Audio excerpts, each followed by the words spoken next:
Good afternoon, everybody. We're live. I would like to welcome all members and guests to the September 13th, 2022 Council and Committee meeting. I'd like to remind everyone that our meetings are web streamed and televised. I would ask that to ensure your phones are on silent mode. For those attending virtually, please mute yourself when not speaking. When called upon to speak, please turn your camera on and unmute yourself.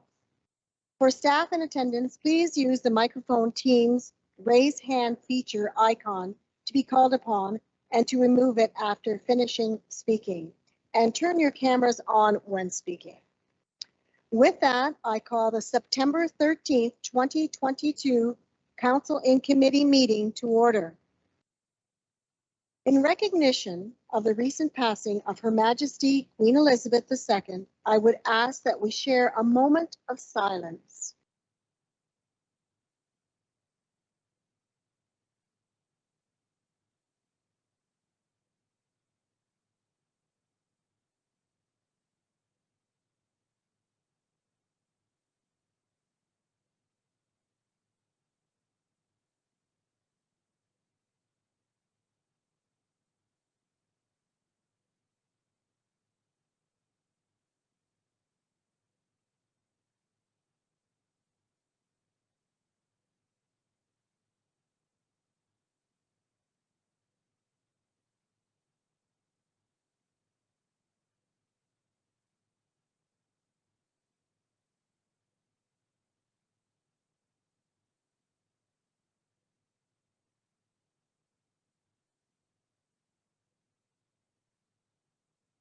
Thank you for that.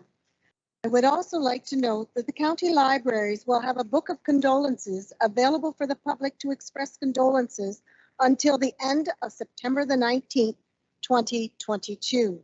God save the King. Thank you. With that, we will be moving along to number 1, the approval of the agenda or any changes to the agenda. I have item 8.5.1 in reference 2021, the audited financial statements and year-end performance measures will be moved up the agenda and heard directly after presentations. We do have 2 deputations, 5.1 from Christina Harrop.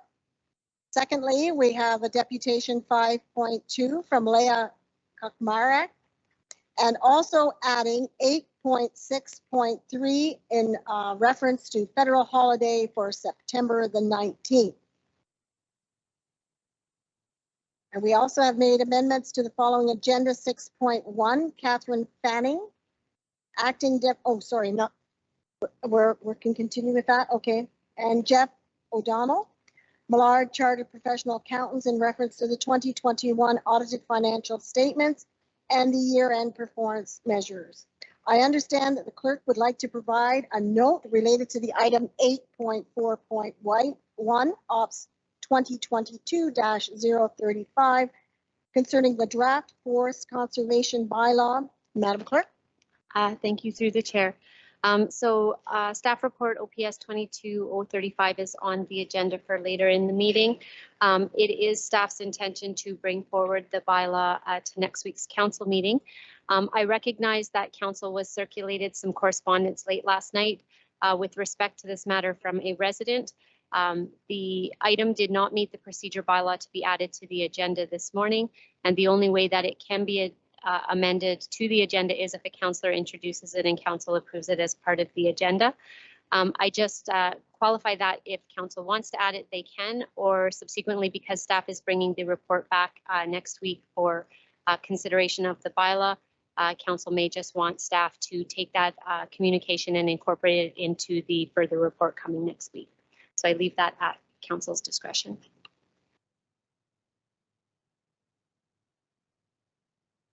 Later then. Or so through the chair, if the correspondence, if council wants that correspondence to be added to the agenda today, someone will have to introduce it. If council is okay with staff taking that away and incorporating it into any further comments for next week's meeting, then it does not need to be added to the agenda this morning. My apologies. Councillor Van Passen? Thank you, Madam Chair. I don't see any problem with including it as correspondence. It becomes part of the public record with it that way. So if you need a motion for that, Madam Clerk, so I would move that we included the correspondence regarding the draft forestry conservation bylaw as part of the agenda. I get a seconder, please? Your worship, Mayor Chuck? Any further questions? If not, call the vote. All those in favor? Opposed? That is carried. Thank you. I will ask. That's for our information. Here it is. I will ask if there are any other changes to the agenda. Councillor Huffman? Oops. Thank you, Chair. I would like to add the project manager of traffic services position that we're hiring for further discussion. And I would also like to bring forward some discussion regarding the Waterford Arena. Take that as 2 items? Yes. Okay, so do we need a motion to have this? No, we don't need any motion. We'll add those to the agenda in the appropriate. Through the chair, yes, when you approve the agenda, you'll approve it with these additions. Okay. Are there any other additions? Yes, Councillor Rabbits? Thank you, and through you, I would like to remove the summary of bid awards from consent. I did have a few questions regarding Norview Lodge. Bid awards, will remind me, okay.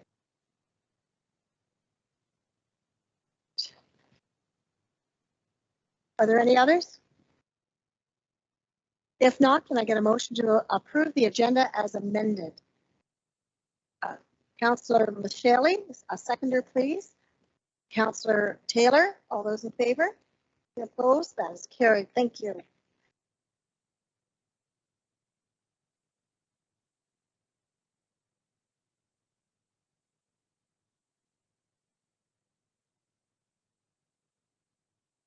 Seeing none, I'll move on. We have no early closed items. We have 3 consent items today, but one is being pulled, and that is the second one. So can we proceed to have your discussion first, and then maybe we can include it, or should we just vote on the other 2? Through the chair, we typically, when we remove items from consent, we move them down to the area on the staff report where they should be dealt with. So it'll be removed down to corporate services and dealt with later in the meeting. Thank you. Alrighty. With that, then I have 2 consent items to move forward. May I have a mover and a sec? Sorry, Nope. through the chair, just before you do the consent items, if I could just have a moment to introduce our new deputy. Oh, absolutely. My apologies. I didn't see that there. Thank you. Thank you. So through the chair to council, one of the consent items is the introduction of our new deputy clerk, Tracy Murray, who is with us today, seated beside Brandon Sloan. Tracy started with our municipality last week and will be officially appointed as the deputy clerk at next week's council meeting. So you will see a lot more of her starting in October in Ledge Services area. And so I just wanted an opportunity to introduce her to council today. Thank you. I'll have to push my button. Welcome. And I'm sure you will enjoy your position, having that to consult with all these councillors that we have here. So welcome again. Okay, moving right along. I'd like to have a mover and a seconder to approve the consent items. It will be 4.1 and 4.3 as presented. Mover, please. Councillor Columbus, seconded by Councillor Huffman. Any questions? If not, I call the vote. All those in favor? That is approved. Thank you. Now we move on to deputations. We have 2 deputations today. I would ask the committee to accept these deputations for information after each speaker. Should committee wish to direct staff to bring back a report of any of the matters for further discussion, that can occur following all deputations. First, I have deputation from Christina Harrop, and that is in reference to staff report EIS 22-071, Norfolk Street North Safety Review. Okay, welcome, Christina. Christine? Thank you, Christine. Okay, I'll indicate that you have 5 minutes, and once you get started, I'll probably try to catch your attention about the last minute of your Okay, that's presentation. fine. You'll just wave at me or something? I'm sorry. You'll just wave at me? I'll try to waive, or if I have to interrupt, I will, but I Okay, apologize that's in fine. advance for doing that. So can you hear me? Yes, we Okay. can. No, I have no, it's just me talking because it was a short addition, so I appreciate that. So good afternoon, Chair and councillors. I am here today to address the report on traffic calming measures on Norfolk Street North. The Police Services Board supported our original deputation recommending traffic calming measures to include a community safety zone and an automated speed enforcement. We, the community of Colburn Village, do not understand why the report does not recommend any traffic calming measures.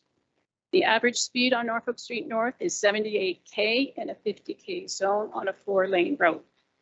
We are faced with aggressive drivers every day, including speeding, running red lights, tailgating, weaving in and out of traffic, and failing to yield right away. Imagine whether you're a pedestrian, a jogger, a cyclist, or local community driver who's trying to walk, jog safely on our sidewalks, cross Norfolk Street North to access the trail system, get in and out of driveways, make left-hand turns to get to side streets, and do it safely in an environment that includes aggressive drivers. We fear for our safety, and there has been too many near misses of being hit in an intersection or being rear-ended. We are a community of seniors and young families that don't feel safe walking to our local amenities, which include the park, the bowling alley, and the trails. Our residential community includes 2nd Ave, Highland and Davis, Wentley Court, Glendale, and all the houses on Norfolk Street North. Parents are concerned pushing baby strollers on sidewalks and having to walk their children across a 4-lane street to catch the bus pickup on 2nd Ave. We have several bus pickups and drop-off spots on Norfolk Street with 3 buses in operation. Some neighbors avoid walking on Norfolk Street altogether due to misses by inattentive drivers jumping curbs, particularly when the sidewalks are so close to the road. There is very little boulevard separating the sidewalk from the roadway.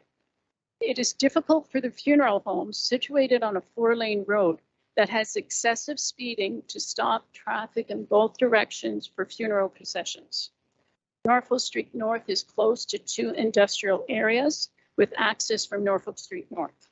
There is a high amount of truck traffic, which will only increase when the 2nd gravel pit is in operation on 14th Street.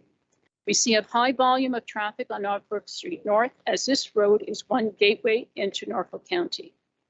We as a community have shown due diligence in bringing our concerns to the Police Services Board, the OPP, councillors, mayor, and today as council. We want to live in a safe community, but we feel we don't have that. We are asking council today to make traffic safety a priority by recognizing the need for traffic calming measures on Norfolk Street North. Council has the ability today, under the Highway Traffic Act, to enact a bylaw to designate a part of Norfolk Street North under its jurisdiction as a community safety zone. It is council who makes the decision and has to have the opinion that public safety is a special concern. Excessive speeding is a public traffic safety concern for the neighborhood and all who walk, jog, drive, cycle in our neighborhood. Community safety zone allows for the doubling of fines associated with speeding, and it's meant to influence slower speeds and improve safety in certain sections of the roadway. We, the neighborhood of Colburn Village, require slower speeds for a safer community. Please require the tools to be able to enforce using fines that will deter aggressive driver behavior. And we feel the community safety zone is a first step.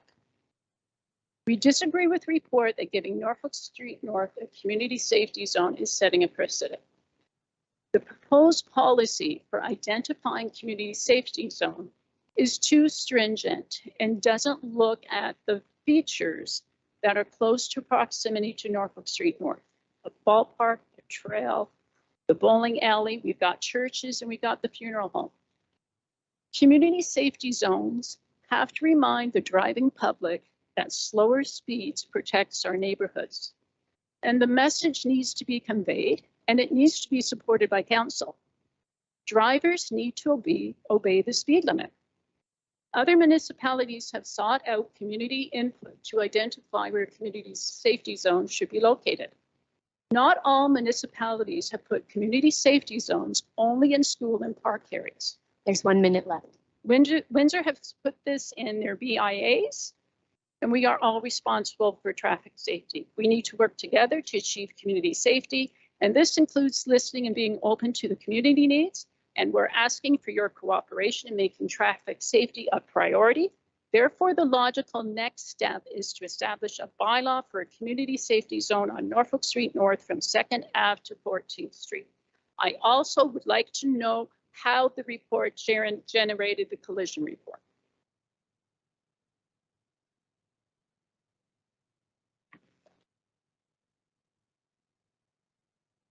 Traffic safety is top of mind of all of us, and I thank you for making that Okay, presentation. yeah, so we'll see what happens. Well, no, yeah. Is there any questions to our speaker? Yes, we have Councillor Rabbits first.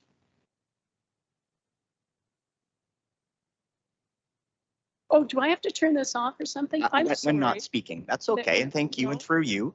Well, my question for you, Christina, thank you for attending today and providing the deputation in person. We really appreciate your time. You've gone through the process of a public petition, appearing before the Police Services Board. I want to know, in your view, do you feel that the staff report is in contrary to the discussions that have taken place and the direction set by the Police Services Board? So my concern is it went to the Road Safety Traffic Committee. I don't have all the information. We were able to meet with the Director of Engineering, and we were able to have discussions at the intersection of Davis and Norfolk Street North. 78K is significant. And so when we met and did the deputation with the Police Services Board, we had their total support in moving forward. And actually it was George Santos who made the deputation to council back in March. The OPP had identified Norfolk Street North as a high area of concern. So to hear from the report that there is no concerns regarding traffic safety measures is alarming. So you have to remember, we're in a 50K zone. We do have pedestrians, we do have cyclists, we have a very active park at the ballpark. You have a lot of people who are using the trails. The trails are connected, okay? So we have access to all three trails, but we also have cyclists needing to cross Norfolk Street North. I don't know, after the report was generated, the OPP sits on the Road Traffic Safety Committee. To me, there's a direct opposition to what the Police Services Board recommended and what this report is recommending. I would hope there would have been some conversation. And also, I think that required some respect to the Police Services Board to say, hey, we don't agree with your recommendations. I don't know if that took place, and I didn't ask that question. Maybe that's something you can ask. But we need to work as a community for traffic safety. And I don't know if that's happening. I agree with you. Do I have another question? I thought I saw a secondary hand. If not, thank you for your presentation. Okay. I will acknowledge that we do have safety issues, not just in one community, we have them in several. So I think you're absolutely right. I think as long as drivers start to follow the rules, it would be better for everyone in our small community. So thank you very, very much. So can I just make one more comment? Certainly can. Yeah. So when the deputation came forward, it came forward from Norfolk regarding Norfolk Street as a community. So we had 77 people sign our petition. So the deputation was made to Norfolk Street or to the council. So we came as a deputation. I understand that Norfolk County has concerns, but we came forward. And so I think you have to respect that we came forward with that. And so you have the opportunity to act today regarding whatever policies need to be developed regarding what other community needs are. Yeah, now I have some questions. Councillor Huffman, Councillor Michele, and her worship. Kim?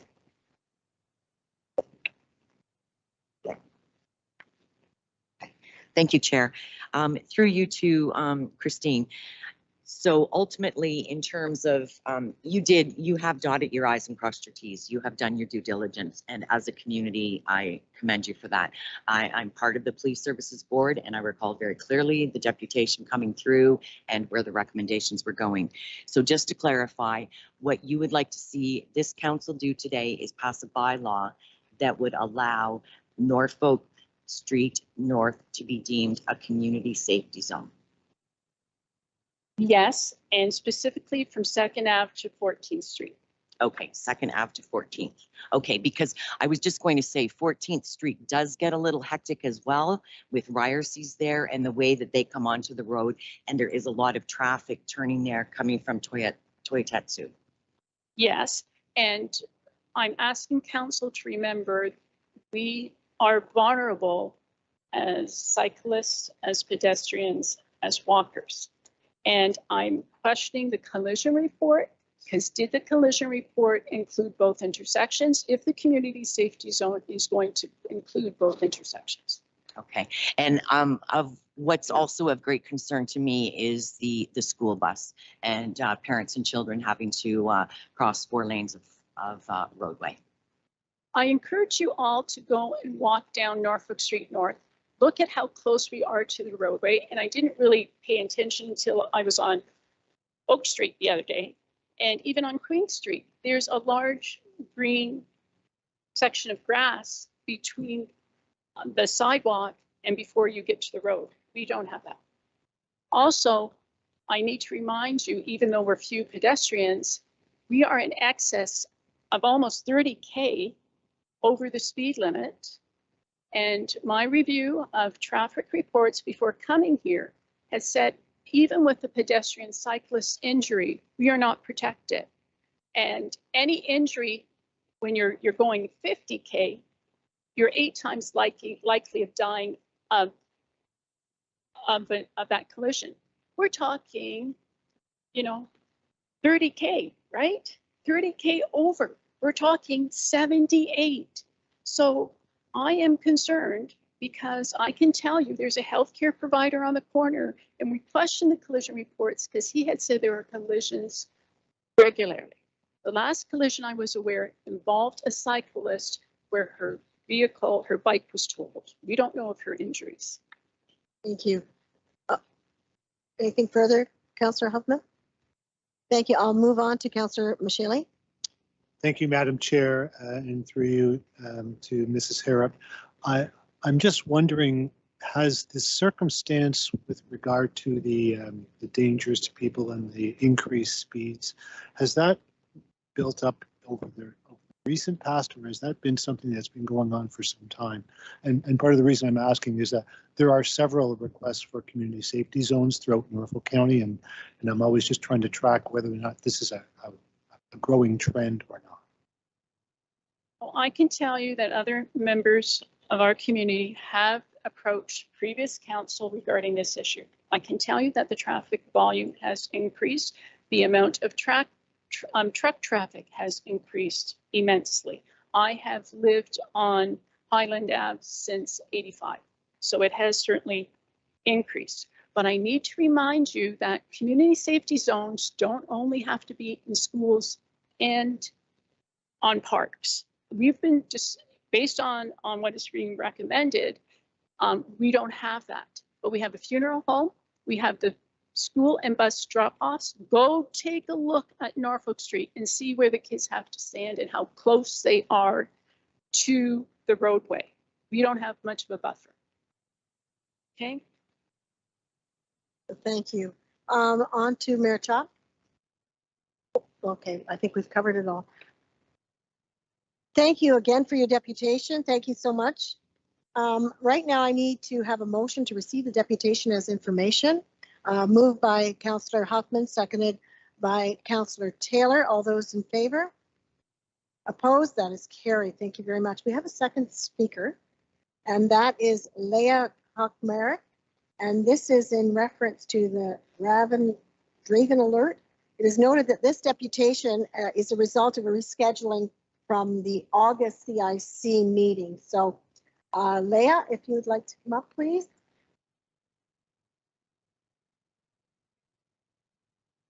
Thank you. Welcome, Leah. I will indicate as well to you that you have 5 minutes once you start your deputation. And do you have anything you need?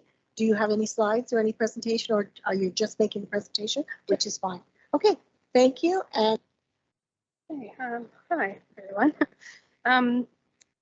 Guess I'll just dive right in.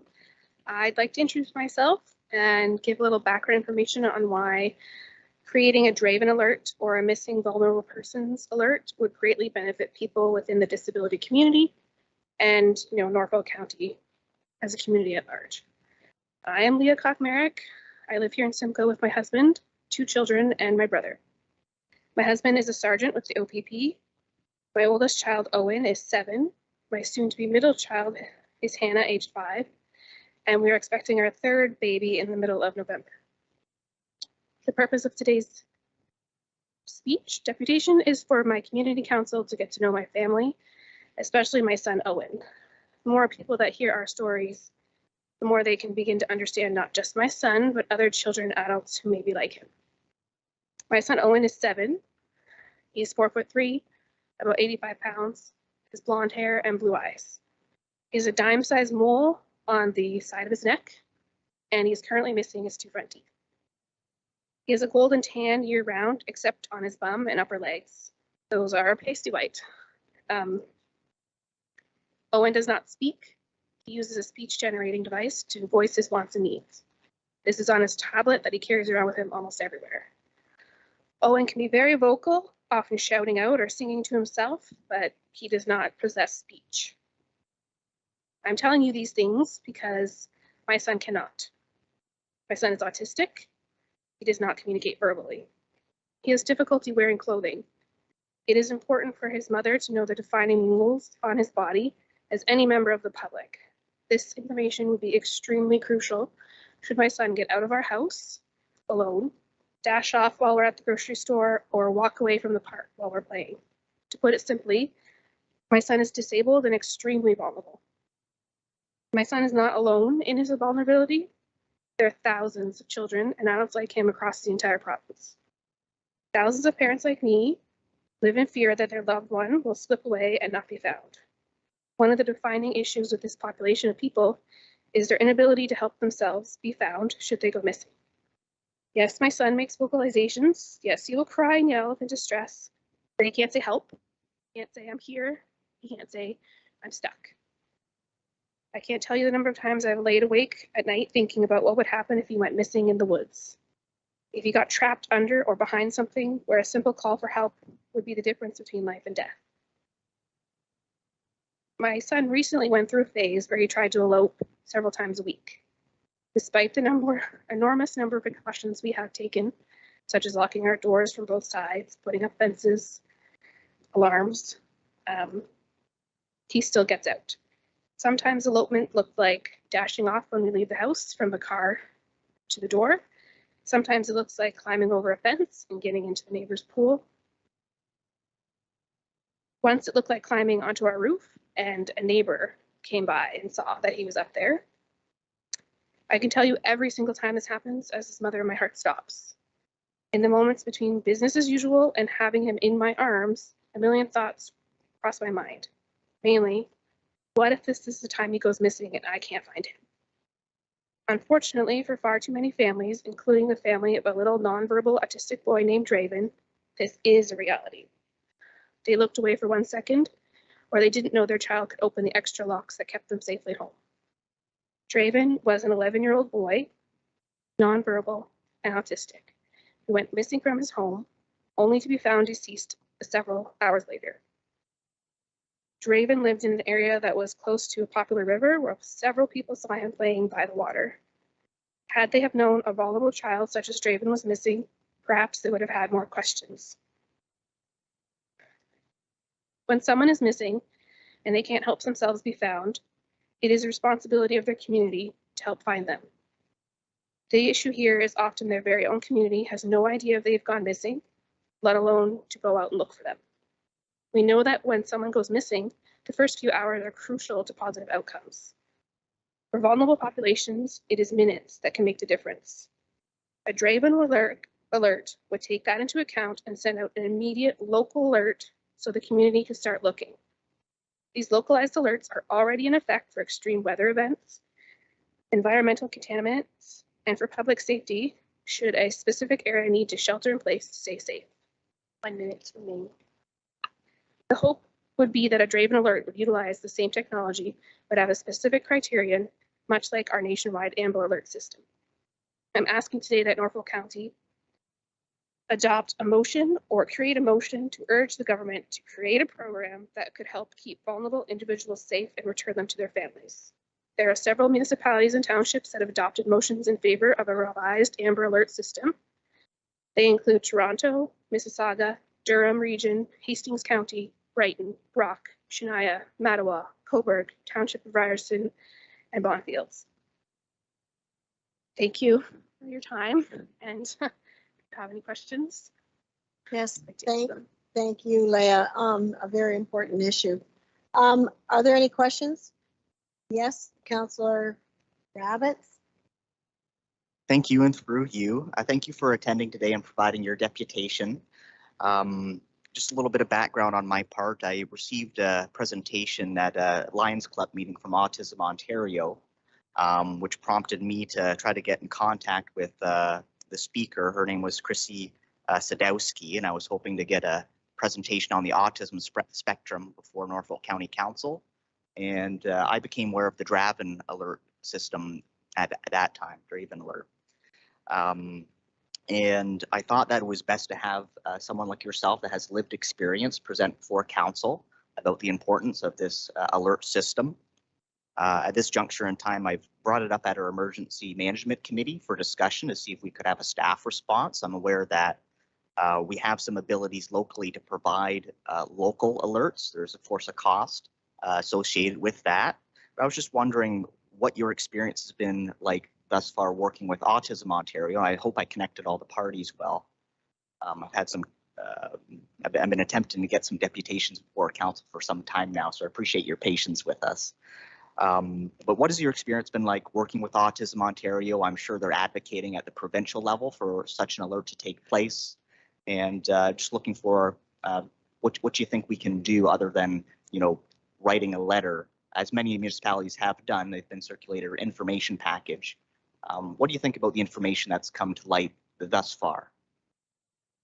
I have spoken to Chrissy a little bit. She was hoping to make a presentation sort of in January when everybody's kind of like seated in their spots and knows what's going on.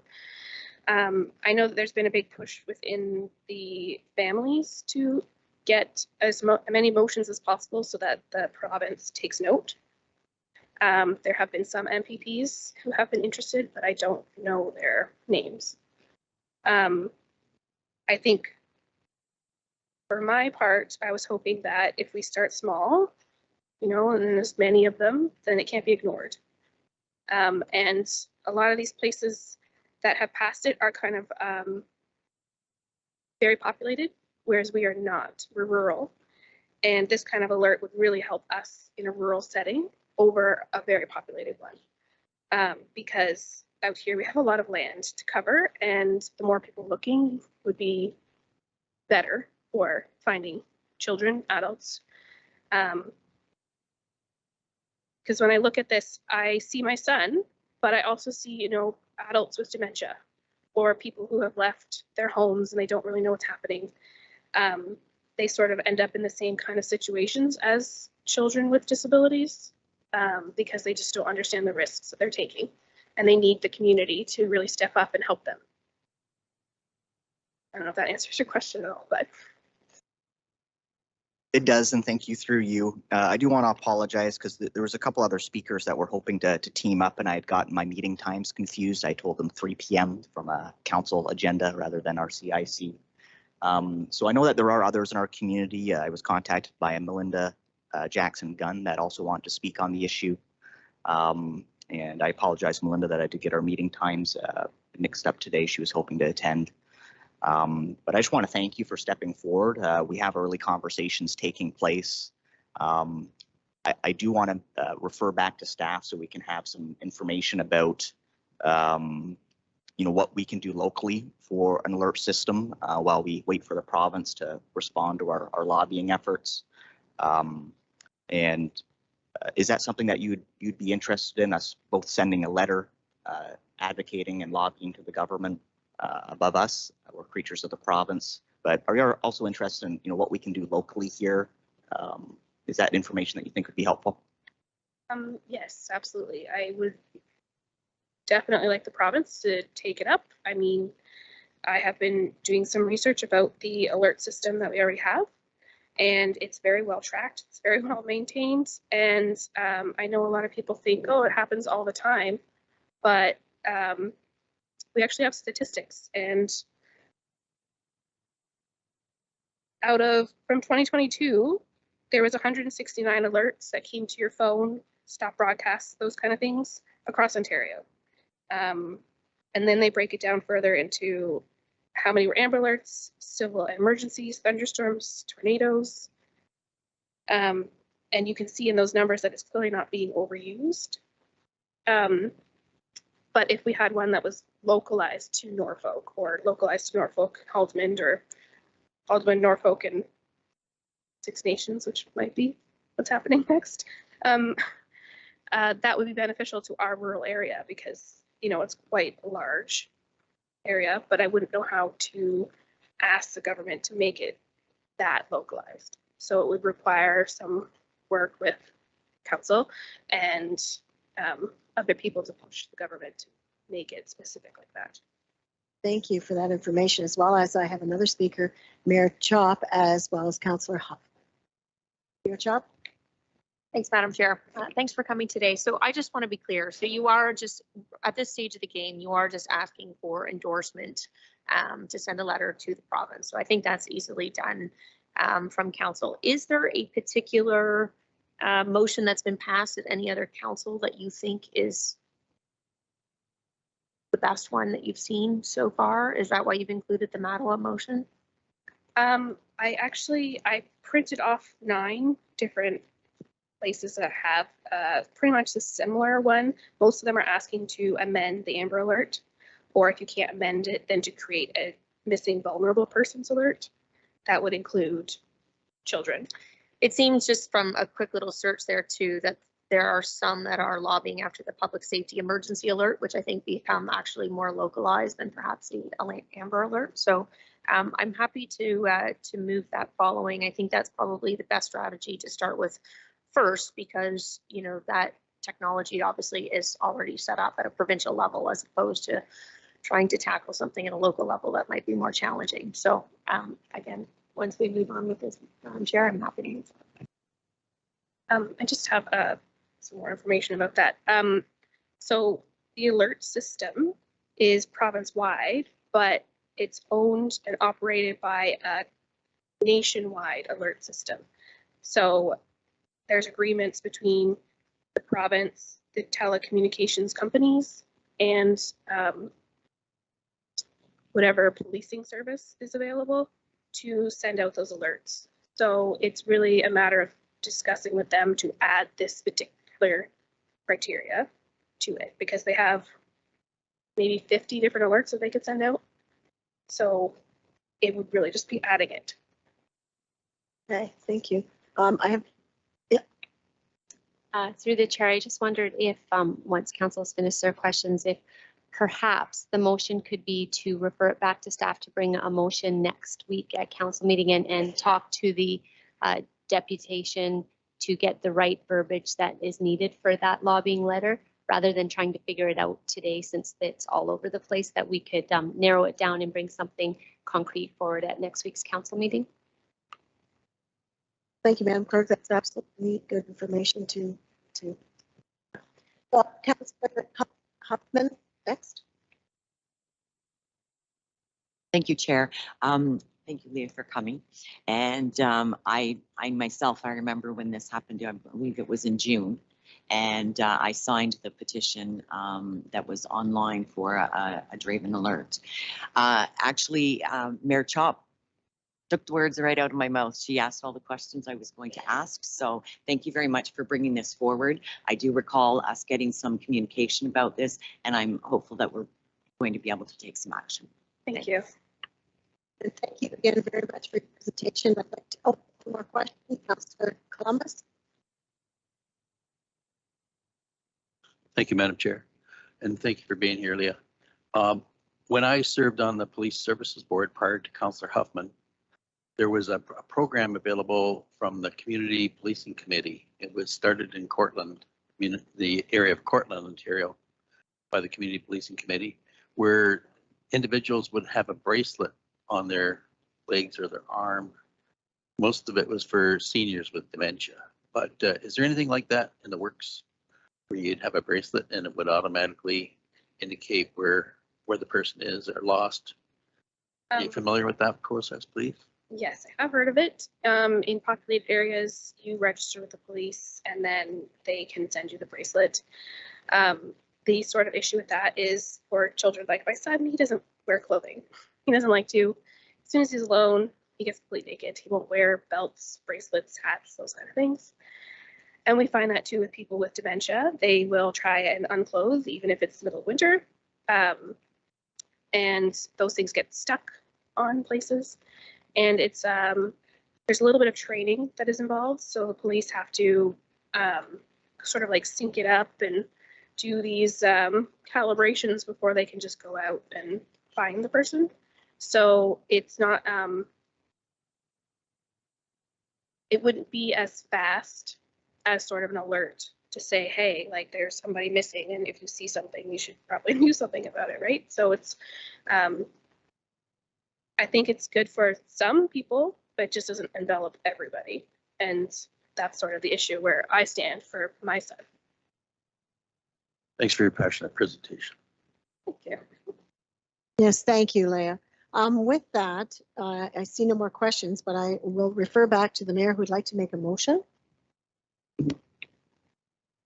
Thank you, Madam Chair. I'd just like to move to receive the deputation as information and direct staff to bring back, or to work with the deputation and bring back a draft motion to the next council meeting.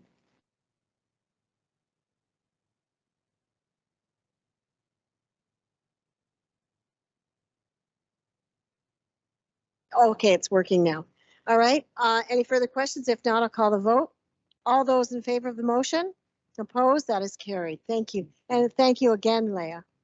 I hope this will help to relieve some of your stress. Thank you.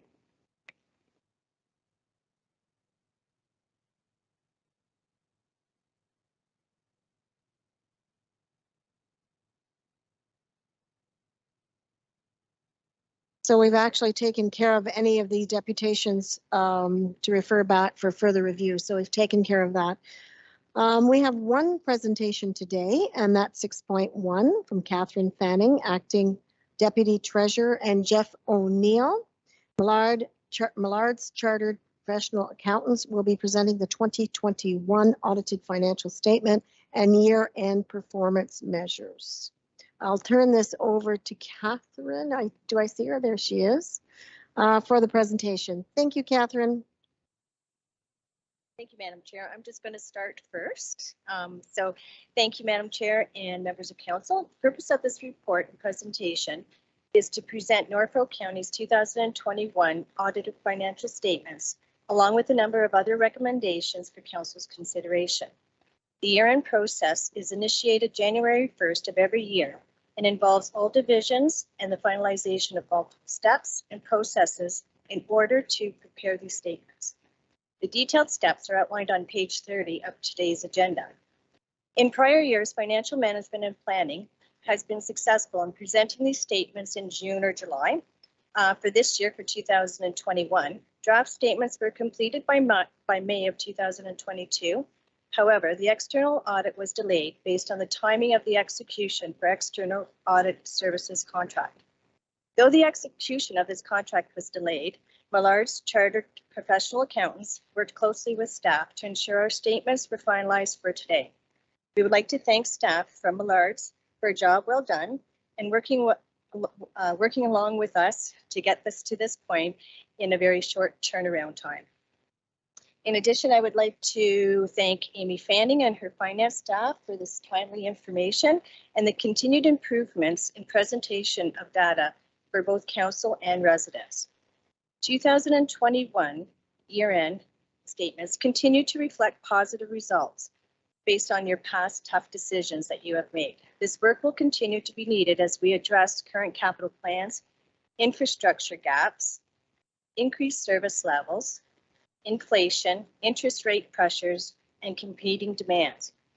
Also to note, again, this year's surplus is not a normal year and reflects the impacts as a result of COVID. However, we do not foresee this trend to continue. Staff estimate approximately $4 million is related to operating costs if you remove the impacts as a result of COVID.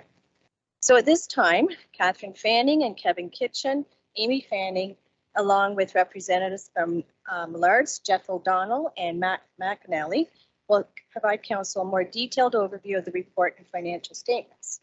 I'll pass it along to Catherine.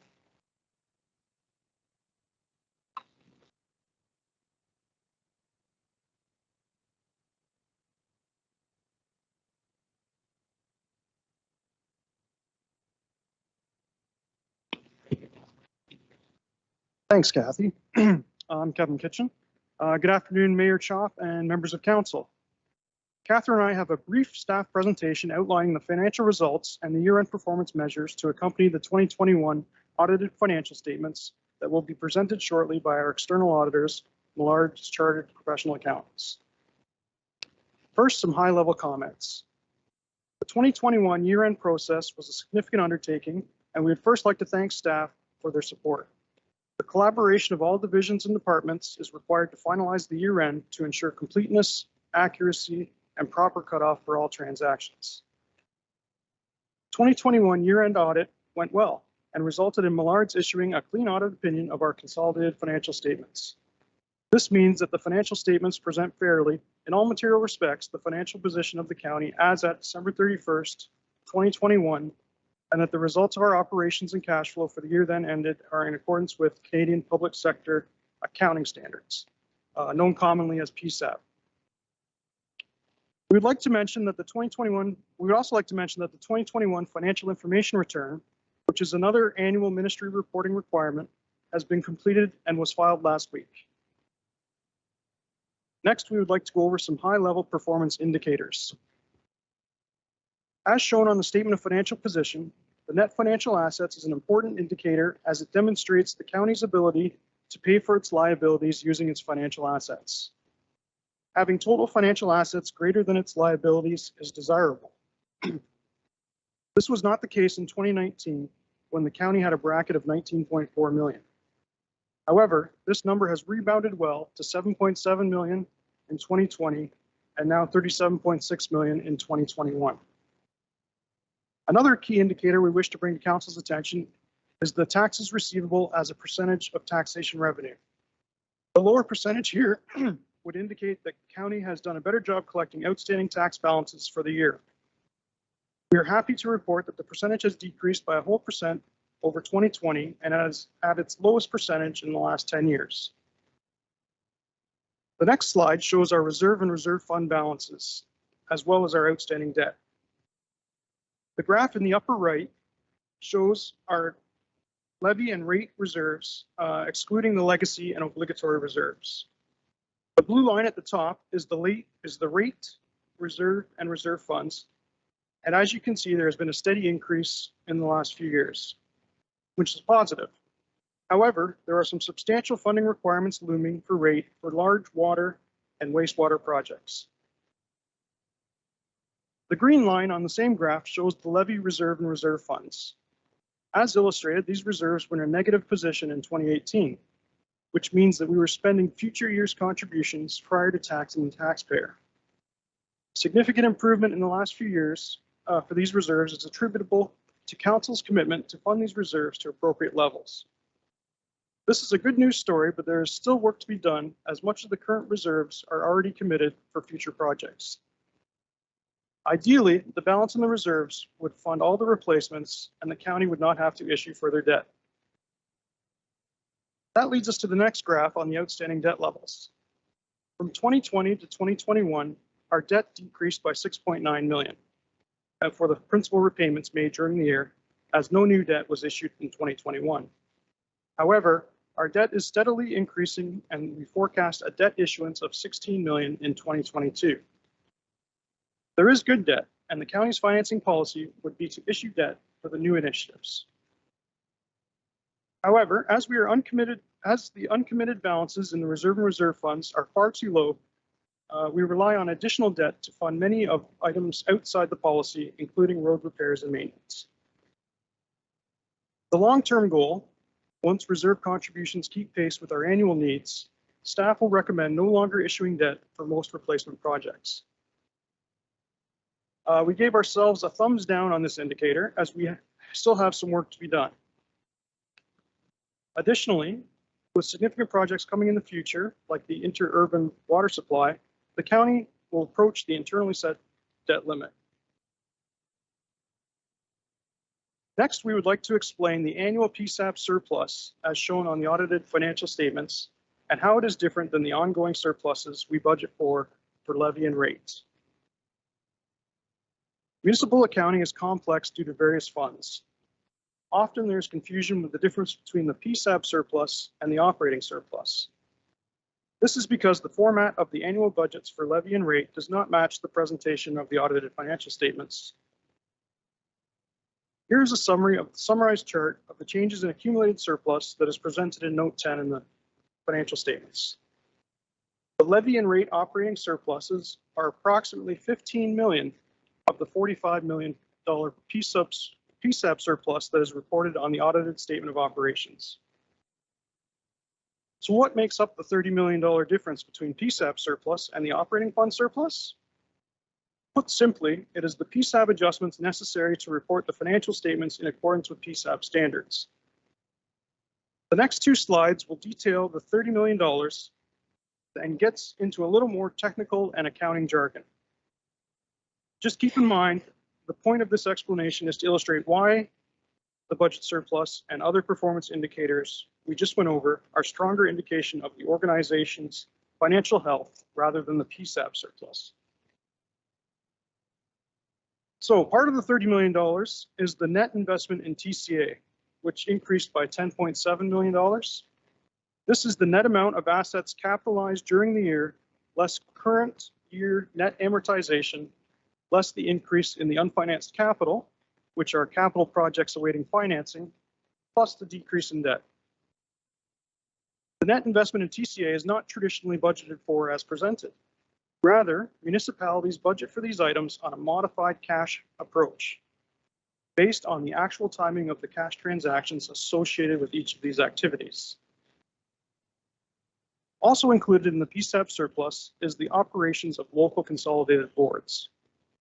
Noted for completeness are the surpluses resulting from the Simcoe and Delhi BIA operations for approximately $126,000. The largest portion of the $30 million difference in surplus is the $17.4 million in net reserve and reserve fund transfers. These transfers are an integral part of the county's accumulated surplus and represent the net change between the total reserve contributions of $35.3 million during the year, less $17.9 million that was used for funding of capital projects. Most of the funds collected in 2021 are related to projects that are ongoing and included in the capital status reporting to council. Additionally, part of this positive number is due to the hard work we are doing to improve our reserve position from bringing in funding to support reserves. The last part of the $30 million difference is the $1.3 million reduction in our unfunded liabilities. Unfunded liabilities consist of solid waste landfill, unfunded post-employment benefits, and non-vested sick leave, and represent non-cash transactions. Now that we know the difference between the $45 million PSAP surplus and the $15 million operating surplus, I will hand the presentation over to Catherine for her to highlight where staff recommends the $15 million operating surplus to be allocated.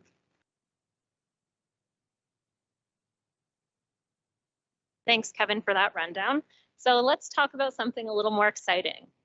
The levy operating budget ended the year with a surplus of $14.2 million. This surplus, as noted by Kathy, was significantly higher than anticipated due to one-time impacts from COVID-19 funding being received after budgetary approval, as well as higher than normal salary and benefit variances.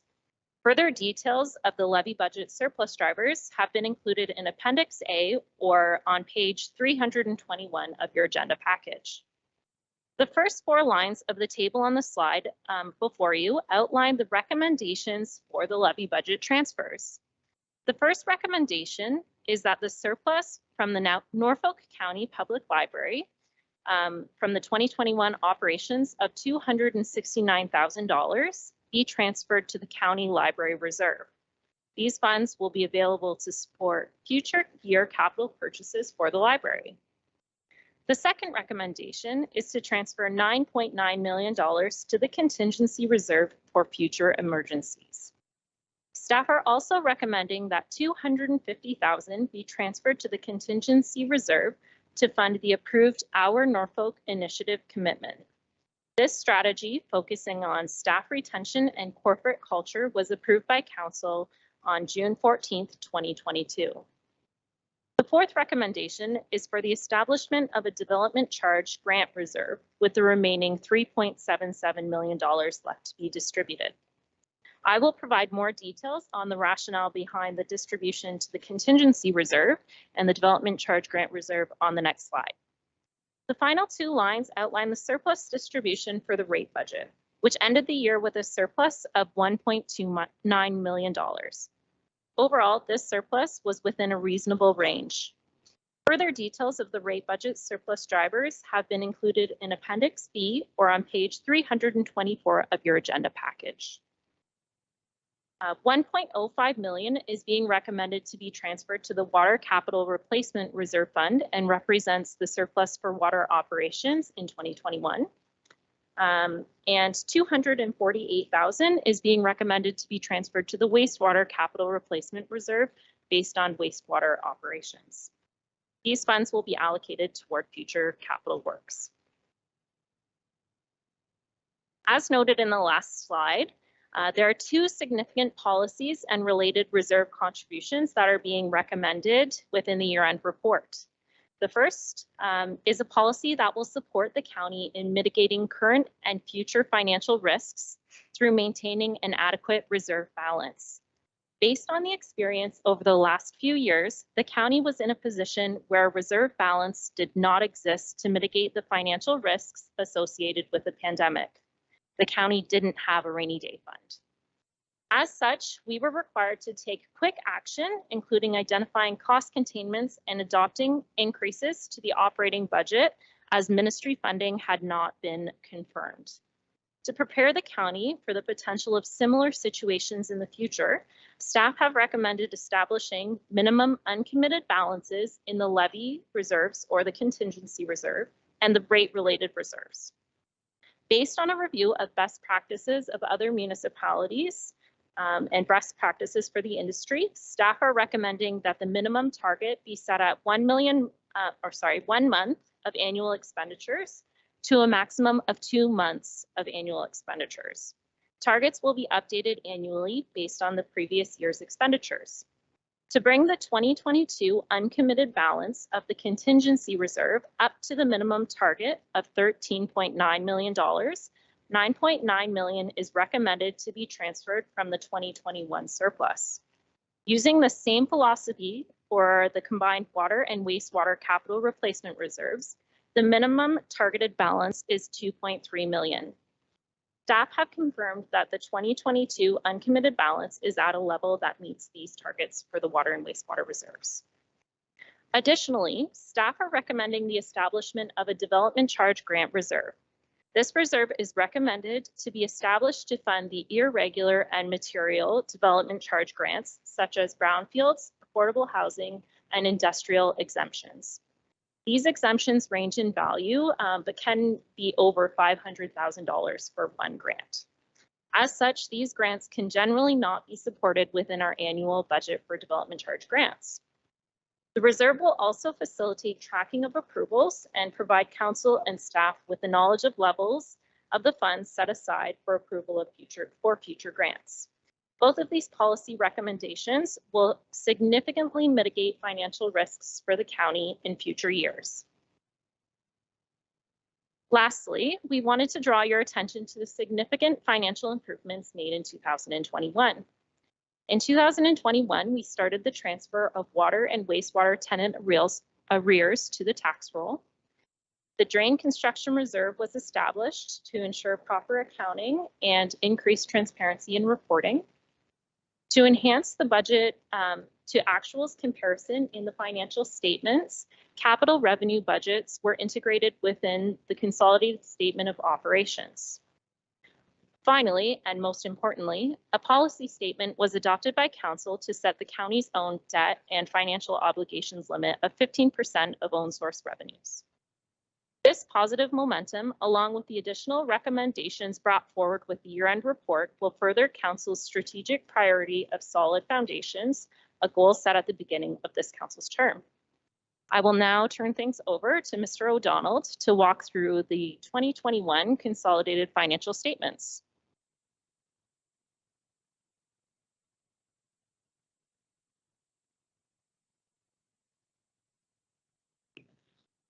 Welcome.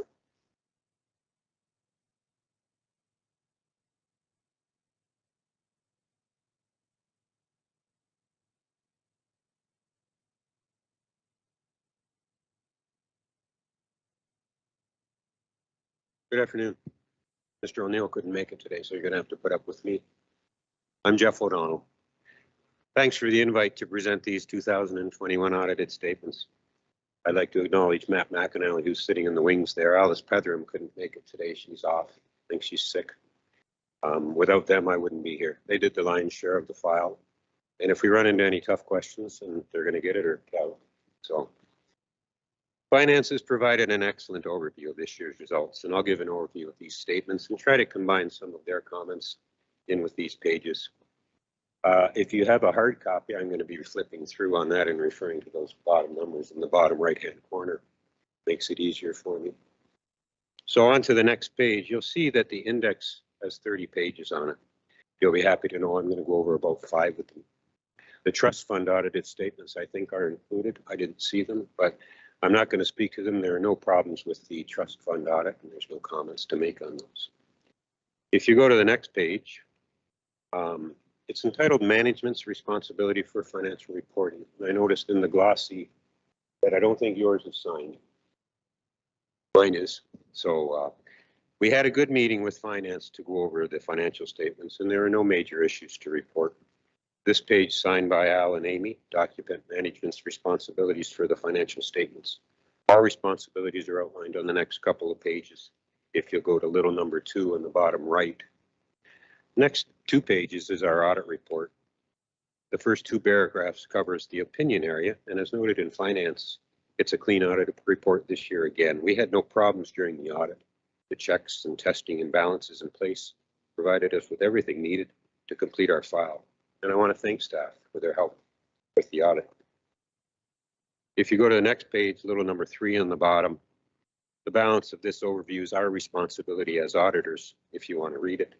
The report is dated September 13th, which is today, subject to your approval. If you want to turn to little number 5 in the bottom right corner, this is your consolidated statement of operations and accumulated surplus. It shows the revenue and expenses for all the operations of the county, the operating fund, which is the day-to-day, capital funds, which is roads, buildings, and infrastructure, water and wastewater operations, reserve and reserve fund activities, and many more. The statement's on a comparative basis with the prior year, and along with approved budget numbers. There's a lot of COVID impact numbers in these past 2 years, but 2 successful financial years, so congrats on that, Council. Appendix A and B of Finance's report outlines some detailed reasons for the results, but on a broad overview, let's review this page. In the middle is 221's actual results. Total revenue at the top about $240 million, up from 228 rounded in the prior year, up about $12 million. taxation revenue, which is the top line, up about $7 million or about 3.9%, which was our approximate levy plus some growth. Federal and provincial transfers are noted on page 22 if you want to refer to them. There's not much swing in those this year. Federal transfers about the same and provincial transfers up about $1 million. Recoveries from other municipalities is about the same. User charges for water and wastewater, 32 million, 31 last year, up about $1 million. Other income is 17 versus 13, and it is outlined on page 22. So I think if you can flip to that, because the numbers are large and growing, let's have a look at the details. The total there on the bottom of that page, if you're there, 17 million this year versus 13.8 last year. Most of them are consistent, but you will notice licenses, permits, and rents up about $1 million, more permits issued this year with values and numbers. Provincial offenses and other fines is included in that. It's up a little this year. Penalties and interest on taxes, 1.1 versus 1.3. Investment income, because our money situation is up, our investment income is up about $750,000 compared to the prior year. Developer contributions do swing, so they're down from the prior year. Gain and loss on disposal of tangible capital assets is 2.3 million rounded versus a bracket last year. So this year includes the hub sale, profit on that of about $850,000, plus the Dover Medical Center, about $620,000 included in that line item for gain on disposal of those assets. So all in all, other income up about $3 million from the prior year. So if you go back to page 5,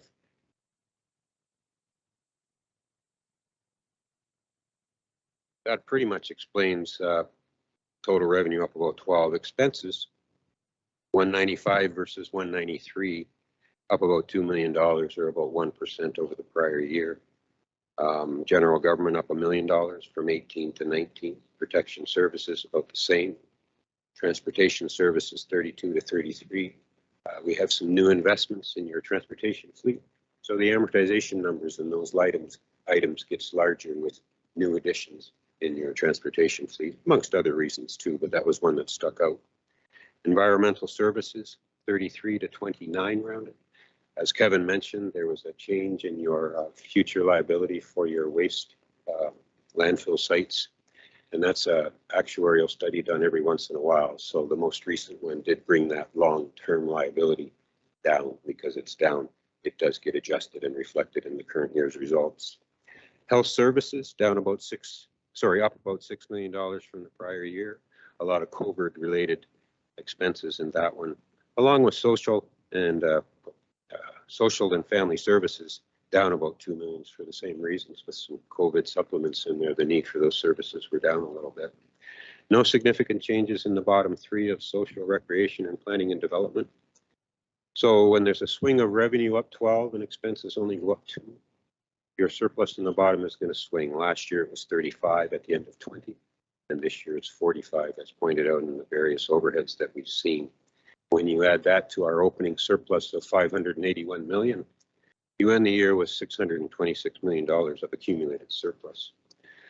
I think the best way to explain that slide, as staff has tried, is go to page 21. Note 10 gives the breakdown of where that accumulated surplus gets allocated. Capital fund is at the bottom. There is 626 versus 581, the same numbers as we saw on the previous page. So the change is 45 million. The capital fund houses most of the surplus. If that surplus wasn't there, it would be on your balance sheet as debt. So surplus isn't a dirty word. We have $500 million of accumulated surplus invested in our capital assets. It went up about $11 million on the year. That's the surplus in the capital fund, as was pointed out in the slide. So it's good that it made some profit. Your operating surpluses, as noted, 14 in the operating surplus in water and wastewater, about $1.3 million in total.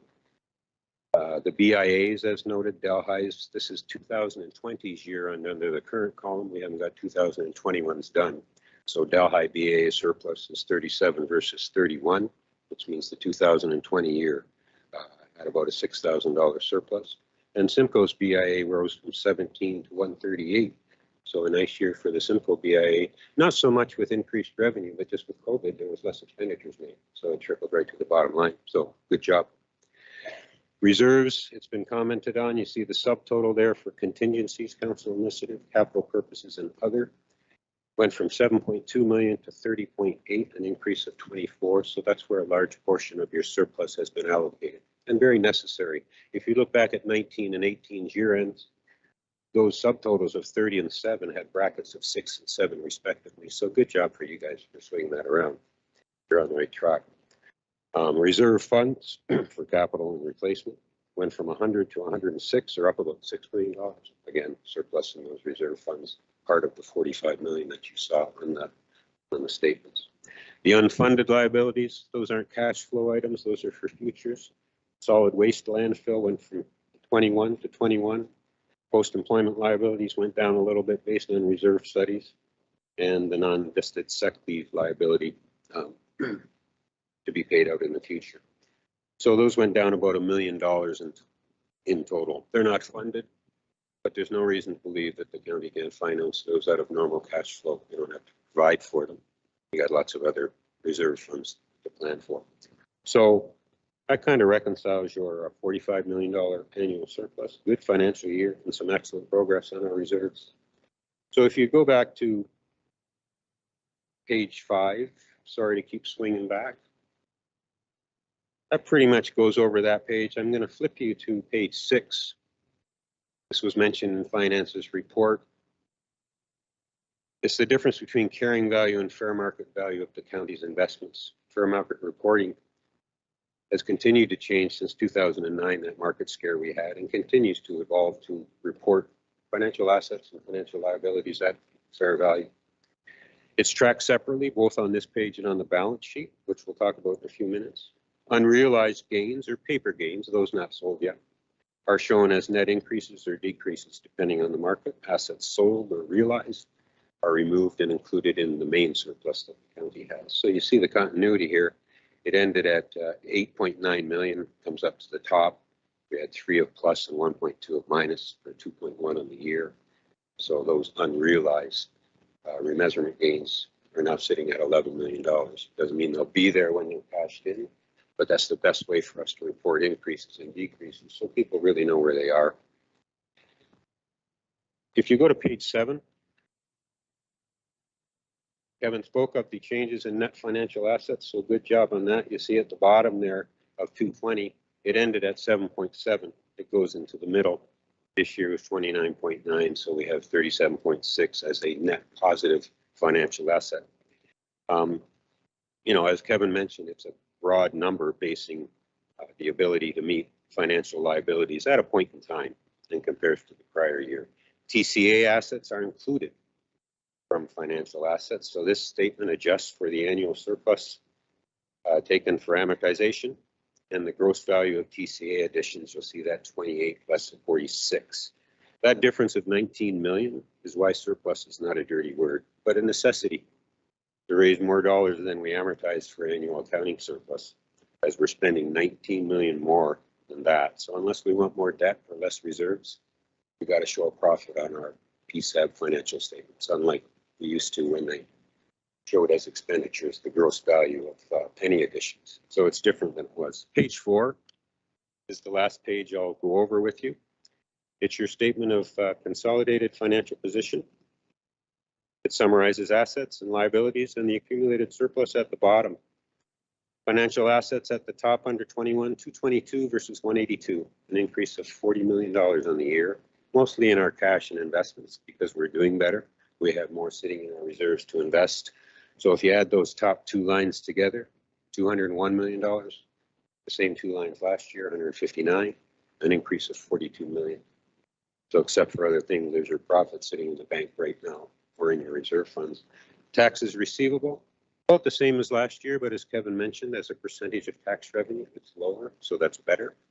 Accounts receivable is just a timing thing, 10 million versus 9. Land held for resale, that was the hub property we removed from TCA assets and put up in current or financial because we were planning to sell it, so that's gone this year. Under liabilities, accounts payable 39 versus 29. It is going to, depends on the timing. Your year-end cutoff is December 31st. This year we had some COVID unspent monies that we didn't spend to send back, so they're setting in payables.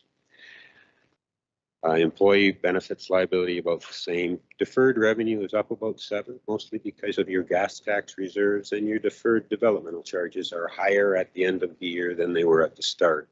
That's not a bad thing. Deferred revenue is not like you owe somebody.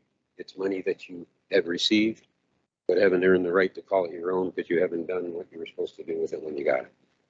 Solid waste landfill closures about the same as last year. Long-term liabilities, as was mentioned, no new debt this year, down 7 from the prior, with plans to issue about 16 million in 2022 for the infrastructure and capital needs that we have next year. Non-financial assets, TCA is the biggest one. It's up 17 million from last year, has $46 million of new additions, which is outlined, I think, in Appendix C in Finance's report, less the depreciation we took of 29, for an increase of $17 million. Everything else we've talked about, the accumulated surplus at the bottom, 45 million we went over, and 2 million from the remeasurement gain for a total of 47. So good audit, good year. Keep up the good work. Any questions for me or staff of the audit or the numbers? Thank you for that presentation. It was quite intense, but needed. Are there any questions of councillors? Yes, Councillor Huffman first, and then I think Councillor Columbus was second. Thank you, Chair. I just have a quick question. Is this typically the normal time of year that you would bring these figures forward to us? No, it's usually earlier. We would normally start in early May, mid-May, and be done before summer break. So this year it just worked out that it took a little longer, or we actually got started later than we ordinarily would have. So I think we're back on track next year. Mostly on us, I think, in terms of providing a timely service on the audit part. Okay, so it was just a combination of you getting started with things a little bit later. And you stuff. guys were more ready than we were this year. Okay, thank you. I think Mayor Chop has a comment to that. I just want to follow up on that because Jeff, you might not be aware, but on social media, this has become quite a thing and letters to councillors. So in the past, as I'm sure you're aware, we never RFP'd our accounting or our audit services. So this was the first time, and that's not the only service that certainly has never been RFP'd in Norfolk County. We RFP'd our wastewater services as an example for the first time, I think, in history.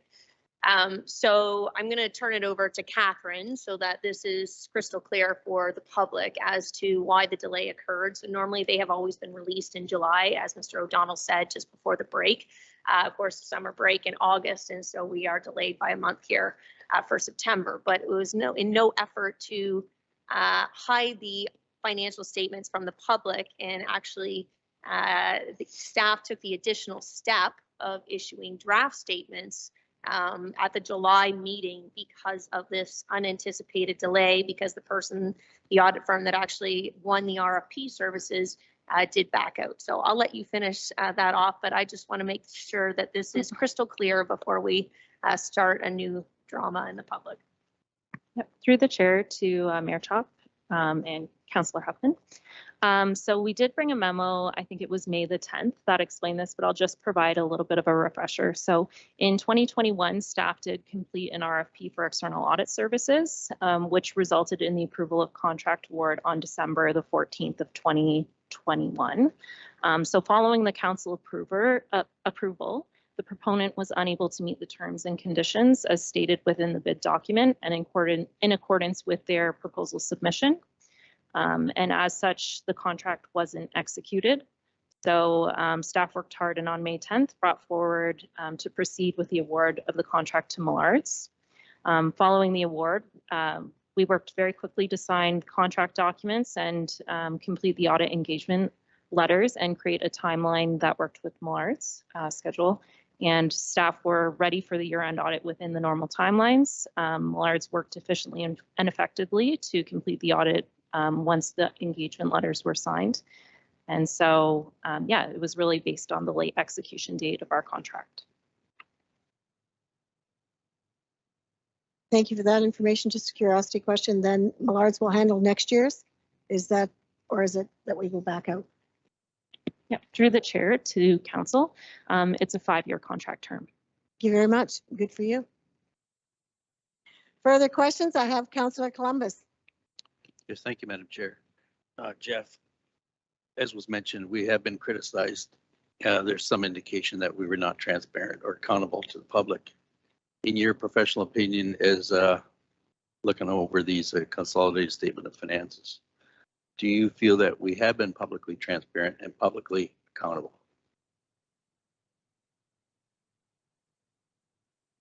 Sure. From what I've seen, it has nothing to do with any of that stuff going on out there. It's for whatever reasons we just said. I mean, we didn't win the tender.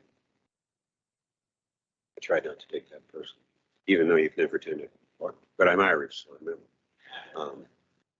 no, it all makes. I'd be happy to get these statements out as early as I could if I were you guys, because I think you did a great job. So it's got nothing to do with that part of things. It's just shit happens. Pardon my Irish. Thank you. That's okay. I think timing is an issue. So rather than the other. Okay, perfect. Any further questions? Oh, Mayor Chop? Thanks very much. I'm certainly glad you guys did win the audit. I think it was an effort from staff and this council now to be more transparent and ensure that we have RFP'd all those services that perhaps we should have been RFPing all along. So I'm glad you guys won it. I'm glad you guys will you'll be back here for the next 4 years with us as well. You know, I'm not normally in for this made for TV council meeting and reiterating things for the public, but there has been so much misinformation out there that, to be quite frank, ticks me off because this council has worked hard at being as transparent as possible, at correcting perhaps some accounting errors, as you would have seen last year with the 3.1% for right sizing the budget in 2020. Staff positions that were funded out of reserve accounts, you know, overestimation of revenues and POA accounts and so on. So I guess a couple things I just want to highlight. You made a comment of the profit for the hub land sale. So you can confirm for the public that there was indeed a profit on the sale of the hub lands. Yes. Okay, perfect. One of the other ones, I just want to talk a little bit about, I'll come back to Catherine for that, just in terms of the PSAP accounting format. We had actually a former mayor last night on Twitter. I have to say I normally stay off social media, but I was compelled. As long as we have some questions. That I do, Councillor Van Riesche. So the indication was that the county had in fact been running surpluses year over year, and that our staff statement and the graph that you've seen that they provided today of the deficits, annual deficits that we had been running were not in fact true. Can you confirm again that our reserve accounts, when this council was elected, that were in a negative position? And I think one of the other statements that you made was that, sorry, this was you, Catherine. You said that the balance was far too low in our reserve accounts, and so that's why we're having to rely on debt for our roads repairs. So can you also confirm that the roads reserve account is still in a negative position? I don't think I have the roads reserve broken out separately in these notes. It would be.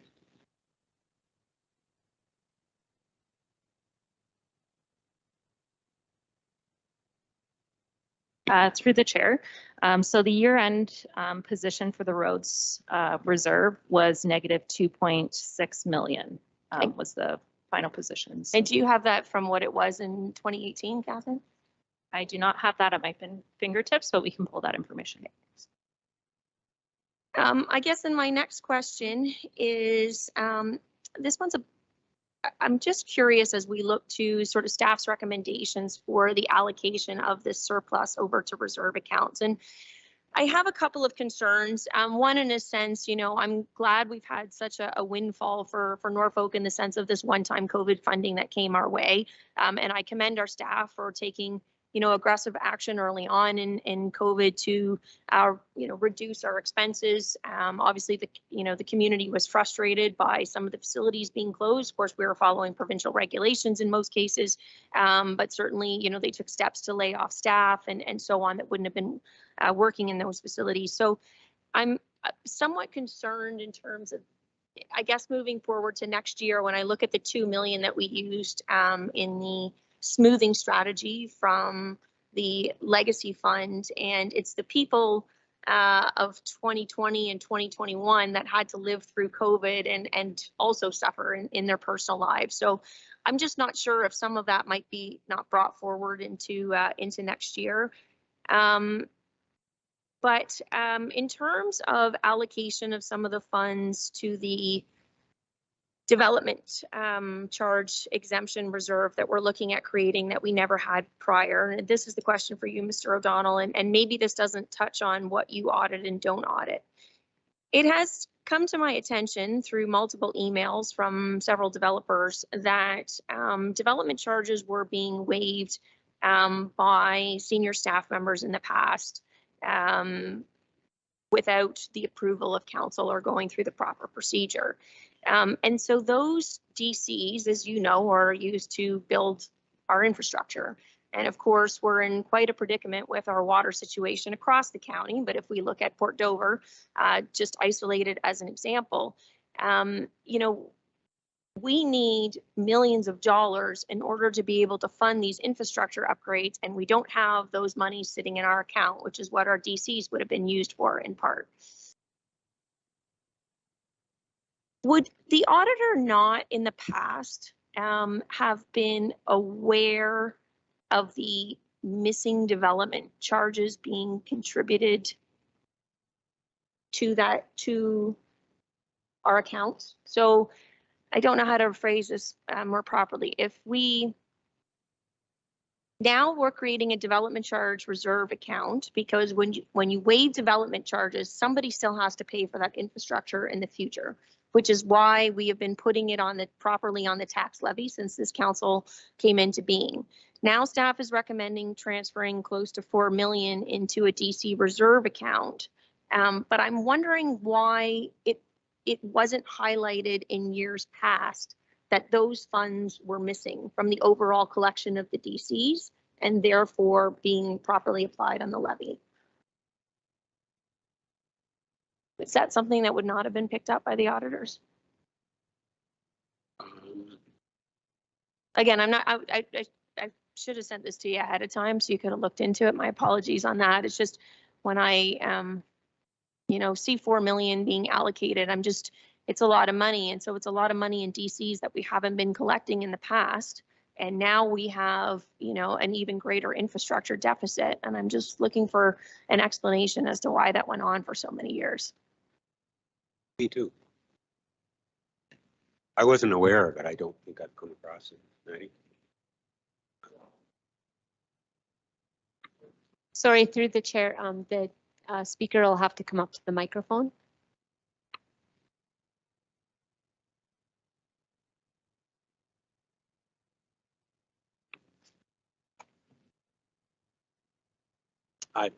Through the chair. I'm not exactly sure what you're referring to. Are you referring to the issue stated in our audit findings letter relating to 2010 and a possible issue with DCs there? Is that what you're relating to? Okay, so we collect based on our building permit or construction. Yep. So we're aware every year. We've got a report that says how many permits were issued and so on and so forth. So we know for X number of permits for residents, for commercial construction, et cetera, what the amount is that we ought to have collected for those development charges. But in years past, we were short of that total amount because there were DC exemptions that were granted. When a DC exemption is granted, somebody still has to pay for that DC. Correct. Because we still have to put in that additional infrastructure. Correct. To accommodate that growth. That was not being accounted for in years past. The DCs were being exempted, but the account wasn't actually being topped up, which is why we're seeing such a huge spread now. In part, I'm not saying that's the only reason, but it's certainly contributing to the fact that we have, you know, reserve accounts with next to nothing in them, but we have to fund new infrastructure for old growth without that contribution. Yep. And again, maybe that's not something that the auditors look at. And if it is, I'm just curious how that might have been missed, or I guess, you know, we fixed the process now moving forward. I'm just wondering why it went on for so many years. Yeah, and I think your comment's correct on, it's outside of the scope of our audit on, excuse me, where council wants to direct their reserve funds. We're ensuring that whatever council is directing to a reserve fund is properly reflected in the financial statements. However, we're not here to dictate where council should direct the reserve funds. Catherine, can you maybe add to that? So can Amy.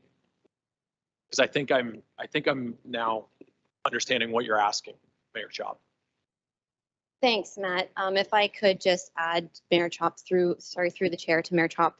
I think what's happened in the past with some of the exemptions were that the records noting those exemptions maybe were not complete internally. And I think that when that's the case, there isn't an ability for tracking or for auditing to occur over certain things. So I think we are working currently to improve our internal controls in those areas, and we're hoping to bring something back to council to recommend some changes on our internal controls so that we can make some improvements over some of these processes.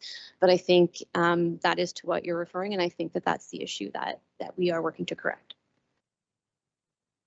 Thank you. Just to make a point, though, as an auditor, if you see a huge difference in a category, is that not a red flag for you to review? Yes, it would. It would be. Okay. So obviously in those past years, that red flag didn't come up as significant to do the review. Is probably what has happened. I can't speak to past years. Okay. Thank you very much.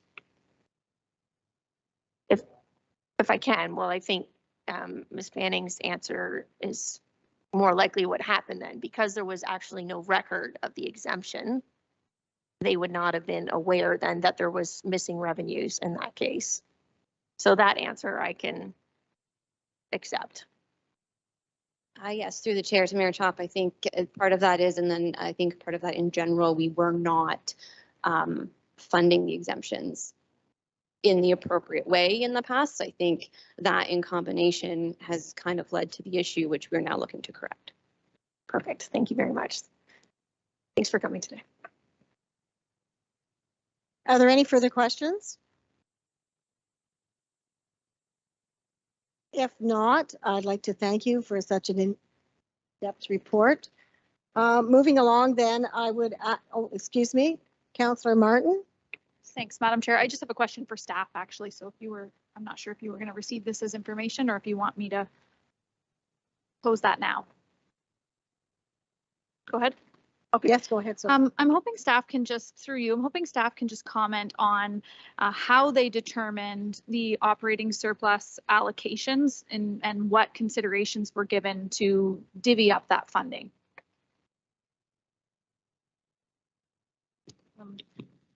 Through the chair to Councillor Martin. So generally at the end of the year, we look to see how we performed with our operating budget for levy separately than rate. And after that, we had some internal discussions with the senior leadership team, as well as with staff. We know that there have been a few very difficult budgets because of the situation of us not having a rainy day fund. So that was one of the major considerations when making recommendations on where to go with the surplus. Additionally, you are all aware of some of the significant development charge exemptions that we've been talking about over the last few years. So there are some other pain points that we're feeling from the levy budget, like our roads reserve, which I did pull that information and I can go over in a minute. But I think we have some strategies that we're working toward to fix some of those other issues. So really what we were looking to do with this one-time large surplus is kind of address major issues that we hadn't addressed in the past. So I did misspeak earlier, Mayor Chop, and I just wanted to correct that. So this year we were at a positive 2.6 million in our road reconstruction reserve. But that's before any commitments. So obviously we are working on a lot of roads right now. I'm sure you can see there's lots under construction. So in 2018, we were at negative 20.3 million in the road reconstruction reserve. That was the year-end balance. So that's substantial improvement. Last year, I think we were still at about negative 5.4 million. So we've made some positive momentum. But when you look at the 2022 commitments alone, we're still overcommitted. So it still shows us as committing more than what we've brought in. And I'm just going to pass things over to Kathy to just finish off. Sorry, if I could just challenge you a little bit more on that allocation. So then, but I'm not disagreeing with you. I'm just wondering how you determine the values for each particular area of concern. So is it a percentage that you're looking at, breaking things up? Like what scheme are you using to determine? Yes, through the chair to Councillor Martin. So the first thing we did was we looked at any of our pre-existing commitments. So that was the $250,000 for our Norfolk initiative. And then we looked at the library budget to see what their operating budget was versus where they ended in the year. So that's how we got the $269,000 to be transferred to their reserve. And then to determine what we were going to transfer for the uncommitted funds in the contingency reserve, we calculated the minimum balance commitment based on 1 month of our operating expenditures, which was 13 million, just over 13 million. And then we looked at the uncommitted balance currently. So that was just over 3 million. So when you take the 2 away, that's where we got the 9. And then the balance is where we put the 3.77 million for the development charge reserve. So that's how we got those amounts. For the water and wastewater surpluses, what we did was we looked at how the operations shored up budget versus actuals in each of those areas and transferred those funds to the respective reserves.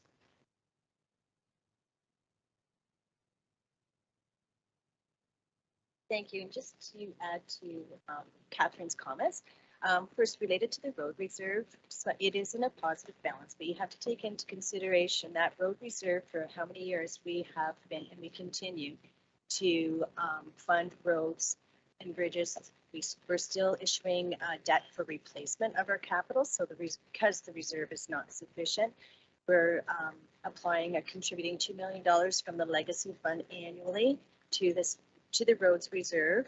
We are also, all OSIP funding has been also transferred to the road reserve, plus the gas tax has been all road reserve or all roads infrastructure, roads and bridge infrastructure. So we have a strategy to bring it into the positive, but it's not just the annual contribution to this road, to the reserve, that's actually making it positive at this point in time. So there is a strategy for that road reserve, because we did have the question, why aren't we contributing more to the road reserve? Because it does go into a negative again throughout the 10-year forecast. So we'll still have to continue to strategize how we're going to still improve on that particular reserve. The other comment that I just wanted to make was that there's a lot of competing needs. It was very difficult for us to what do you do with the surplus? How do we move forward? And I guess, from a financial situation, when you don't have a contingency or a rainy day fund, that's your priority. Knowing that you'd like new initiatives, and there's a lot of needs that new projects, etc., that we want to do, but we're hoping to bring back comprehensive reserve strategy and review all our reserves, our debt policy, etc. And for example, that may involve, if there is a new project and we know we want to, for example, looking at a new hub or a new arena, whatever we're looking at, that we start putting funds aside years before that, as opposed to just at a last minute having to issue debt or trying to use our reserves that are already not sustainable. So we're hoping to bring that forward to council. Again, it's just there are a lot of competing needs. We just on the allocation. It is very difficult to make that decision. It's just like a budget time, same thing. How do we allocate our resources, right? So again, we had some strategy on why we recommended what we did. Well, thank you. If there are no further questions, before I turn it over to Catherine, I'd like to get a motion to I'm sorry. Thank you. I just wanted to follow up with staff as well.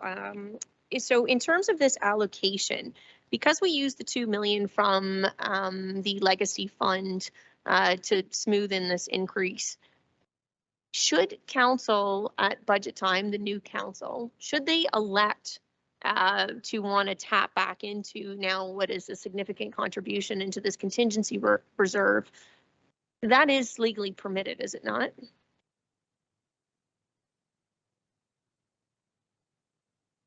So through the chair, I may look to the clerk to help, but we do have motions in today's meeting to pass to hold the minimum contribution level, and then as well a plan so that if we do have an emergency and we do need to dip into that, how we will bring that out. That's one of the motions as well. I believe council has the authority to, not follow policies as long as it's in a motion and brought forward and approved by council. So I think even though we may have this in a motion today, could it be changed in the future? I would look to the clerk to speak specifically about that. Sorry, I just, I understand that we are holding off, but in the event, if council did elect to solidify those commitments now, I think it is still permitted, is it not, to go back into that contingency reserve? I was just trying to pull up the municipal act. I had read something recently about that, and I just was curious from a staff's perspective, if, as opposed to having to go the route like council did last time, which was to borrow from the legacy fund, because, obviously we wouldn't be expecting such a significant surplus next year. Through the chair to Mayor Chop, just a point of clarification, are you asking would we be able to tap into that if we had an emergency and go below the? Well, I'm not asking for an emergency. I'm talking about in terms of, you guys have already presented a draft budget of a 9% increase with no NBIs yet included in that.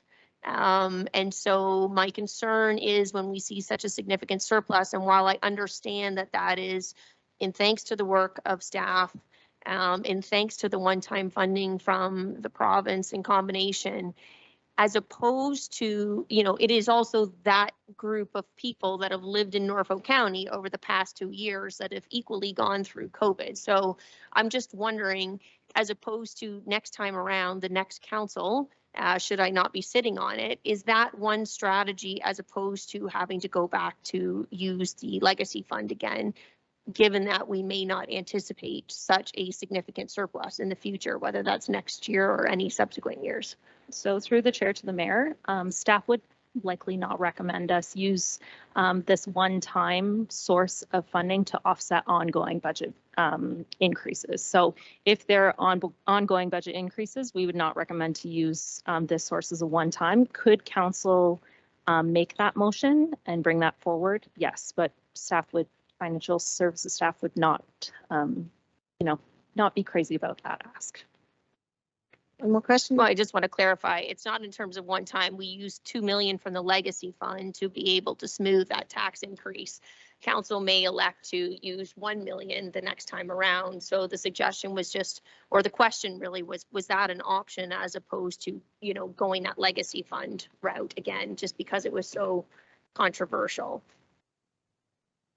That was more so. It wasn't it wasn't really so much as a one-time offset in that context. But again, it was staff's recommendation to use the legacy fund to do the smoothing. So it would be similar.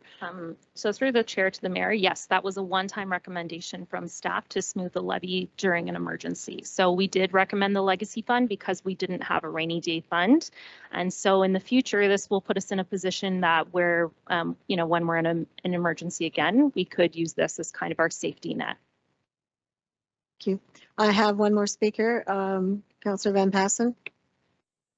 Thank you, Madam Chair, and through you, did the county at one time, we had something called like a levy rate stabilization reserve.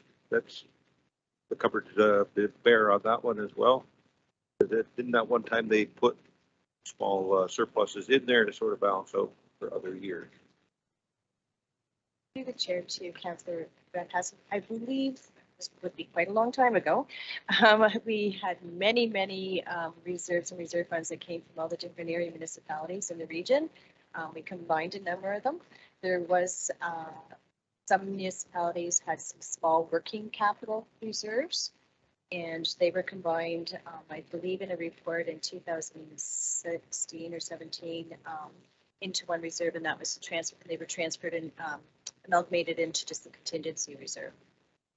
We did have a rate stabilization reserve for water and a water and wastewater rate stabilization reserve, and that was also combined just into the capital reserve for water and wastewater. Our when we were, what I mentioned earlier about looking at a reserves and reserve fund, coming up with a strategy, we'll definitely be looking at all the different reserves, reserve funds, and you'll see some recommendations again to how we can condense the number that we do have and reclassify a number. Thank you. All right, without any further ado, I'm going to ask for a motion to accept the presentation, moved by Councillor Van Passen and seconded by Councillor Martin. All those in favor? Opposed? That is carried. Now Catherine, I'm going to move back over to you for your presentation again so that we can get to some of those other things. Thank you. Thank you, Chair Bandandrushi. So staff completed the presentation for our report before, so I will just open the floor up to see if council has any more questions related to the report. Turning the floor over, are there any questions to the report? If not, do I have a motion? Any questions going to do? So I would like to get a motion to accept. Moved by Councillor Rabbit, seconded by Councillor Columbus. All those in favor? No debate. Okay. Opposed? None? Carried. Thank you.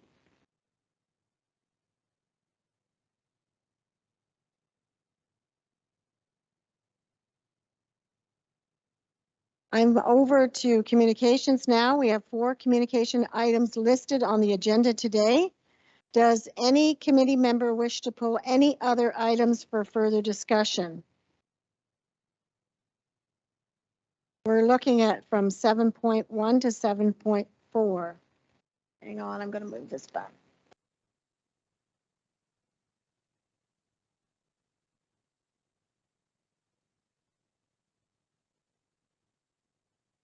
Oh, Councillor Van Passen? Thank you, Madam Chair.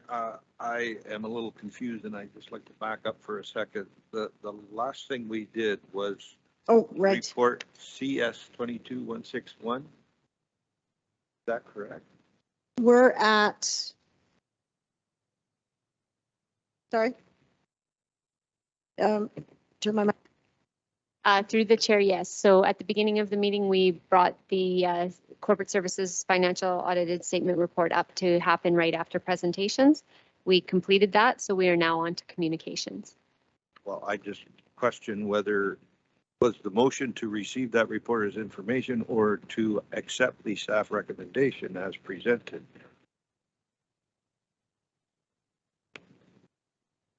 So through the chair, my understanding is we accepted the staff recommendation. Well, I'm confused. That's not what I. Okay, I was under the impression it was staff recommendations. Thank you very much. You're welcome. Okay, therefore, moving on to communications. I have communications items 7.1 to 7.4 as information. Do we need to read them or can they be as read? Okay, as itemed on your agenda, are there no further questions? If not, I'll call the vote. All those in favor? Through the chair, we need a mover and seconder. Please. Oh. That would be good. I'm going to take Councillor Taylor, seconded by Councillor Huffman. Any further questions? If not, we are going to move these communication items. All those in favor? Opposed? That is carried.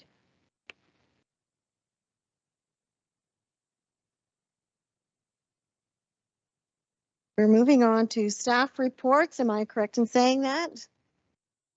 Good. 8.1 is Health and Social Services Division. Is Heidi? Hi. Oh, okay. There you go. I didn't see you there. You surprised me. Okay. 8.1.1 staff report HSS 22-029. This is in reference to the 10-year housing homeless plan. We're on year 7, so I'll ask you to take over. Thank you. Thank you so much. Through the chair to members of committee, I will be presenting this report.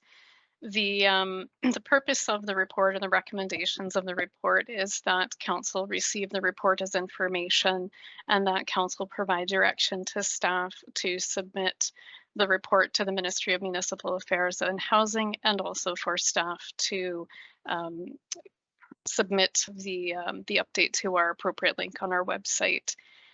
Consolidated service system managers or service managers are required to have a 10-year housing and homelessness plan, and subsequently are also required to provide a yearly update to our ministry on progress made to date. So the report is for 2021, which feels like a long time ago, but wasn't really, I guess. The 10-year housing plan is used as a framework for us to for decision making and for planning related to the delivery of housing and homelessness services in our communities. In addition, it also provides us an opportunity to provide direct communication to the ministry on our communities and our unique needs in our service delivery. Rural areas are different than the cities and so on and so forth. So it gives us an opportunity for us to share information that way, which is very beneficial to us as well. The plan is guided by the housing vision and includes 4 broader based goals. Each goal has associated action items that operate to provide that framework that I spoke about earlier. Staff continue to move forward with action items as we can. We also continue to work with the ministry on any updates or changes to programming or to funding and that sort of thing. We were assisted, or staff was assisted in completing table number 1, which is associated in the appendix that's attached to the report by our staff team in building. So I want to thank building for completing that report for us on some of the associated action items in goal 1.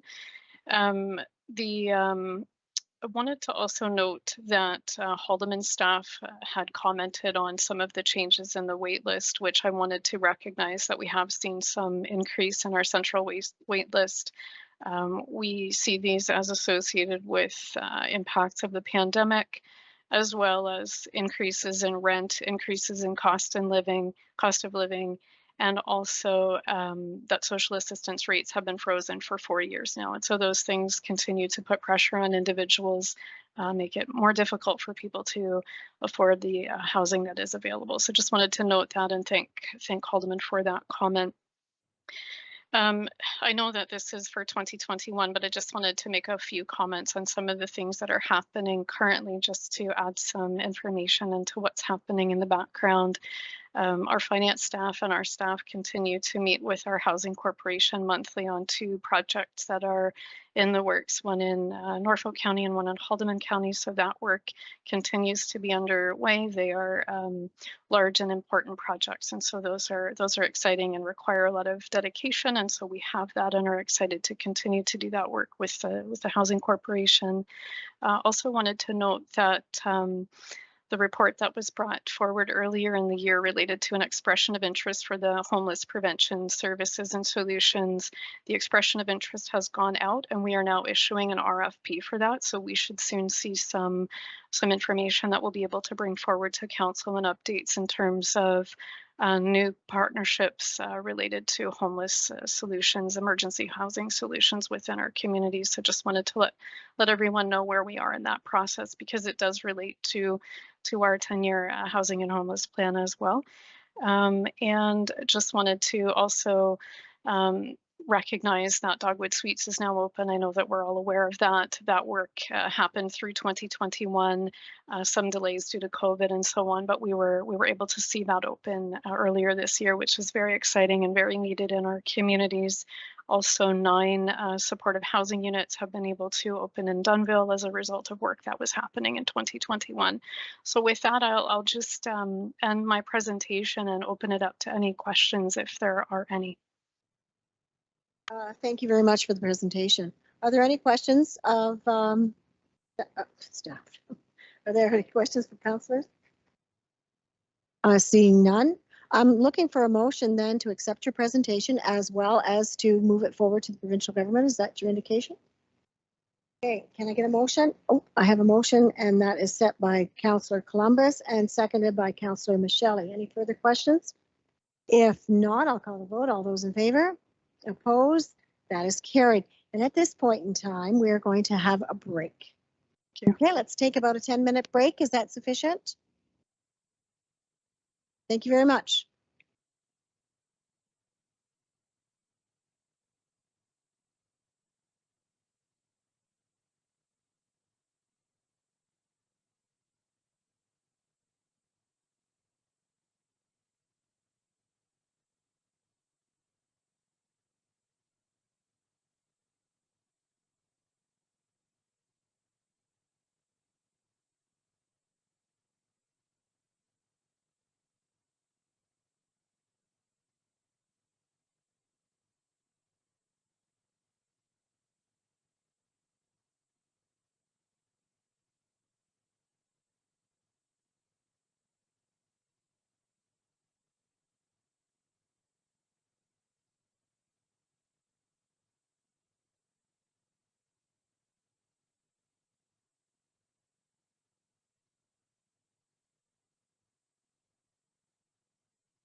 If we could start coming back.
We're live in 2 minutes, people.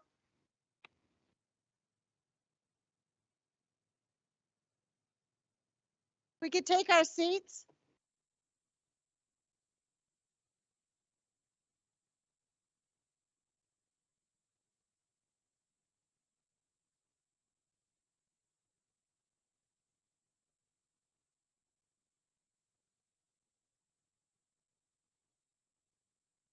All righty, we're pretty close here.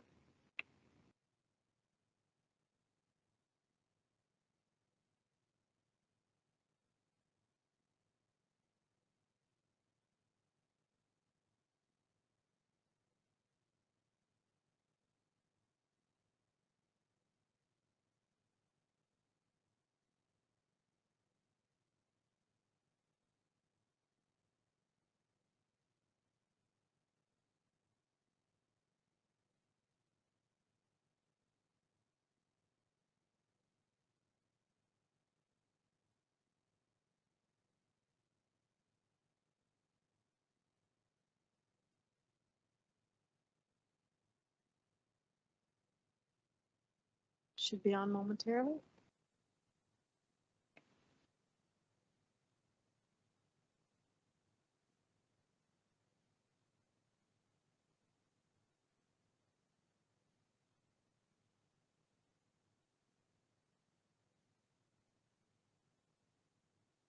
Thank you. Welcome back, everyone. We will continue. We're at 8.2, but we do not have any community development items listed under our staff reports today. If we move forward to 8.3, Environmental and Structural Services Division, 8.3.1, Staff Report EIS 22-70, Assumption of Subdivisions. I'll turn this over to Andrew. Yes, and good afternoon, everybody. Sorry I could not be there with you in person today. This subdivision assumption report that is in front of you is addressing some legacy items. So Norfolk County, like many municipalities, has accepted new subdivisions once the warranty period expires, deficiencies are addressed, and the day-to-day operations are being undertaken by the county. This is considered assumption by action. However, industry groups what we sit on have discussed this item and received legal opinion that the assumption process related to the Municipal Act should be passed by bylaw to formally accept that subdivision. So today in front of you, you see 23 bylaws to formally accept subdivisions across the county. Staff have reviewed the details and visited all these sites and work closely with our clerk's office to ensure the bylaws are accurate. There's also no cost implications associated with taking these over, as we're already maintaining and operating subdivisions on a year-over-year basis. At a higher level, staff are working on a subdivision assumption guideline to formalize our process. This will lay out the entire process, the typical timelines, and provide better transparency to the developers in our community. And this guideline is expected to be presented to council in early 2023. That's really it for this report, so I'll end it there and take any questions that you may have. Thank you, Andrew. Are there any questions? Yes, Councillor Columbus. Yes. Are there any freehold condominium developments included in these, in covering off this subdivision? Through the chair, I'm going to move over to the appendix in the report, but I might ask Mike's on the line as well. He will be more familiar with some of these because they are older subdivisions. Many of them are 20 years old. So Mike, do you have any intel on freehold? Through the chair, no, I don't, but we can follow up with planning on that. That would be fine. I just wanted to make sure that if they are to be included, that they're covered off things. Are there any further questions?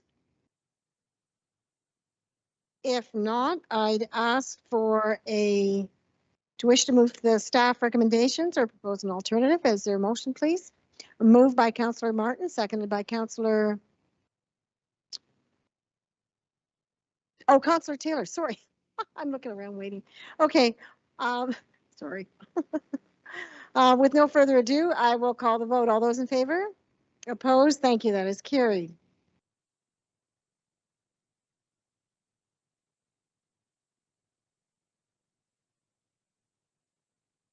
On to 8.3.2 staff report EIS 22-071 Norfolk Street North Safety Review.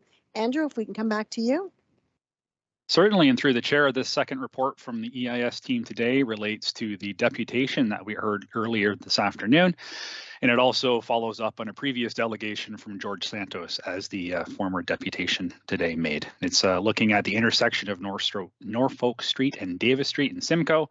And staff have explored the request from this deputation that consists of looking at traffic calming measures, community safety zones, automated speed enforcement, as well as intersection improvements. So currently within the county, we do not have a policy or process that is related to traffic calming measures, but we do receive a lot of requests for this information. So we are working on a policy that's under development now and will be presented to council in early 2023. Currently, the county does not also have a community safety zone policy, but attached to this report is a policy for council's consideration. It aligns with industry standards as well as what other municipalities are doing, and it considers firstly the location, so proximity to schools and high traffic areas, etc. And secondly, it looks at the road safety related to collision stats as well as traffic design. From an automated speed enforcement perspective, this was only approved by the province in 2017, and we have started to see this rolled out across many larger municipalities, and then more recently, smaller places such as Brantford are piloting this program.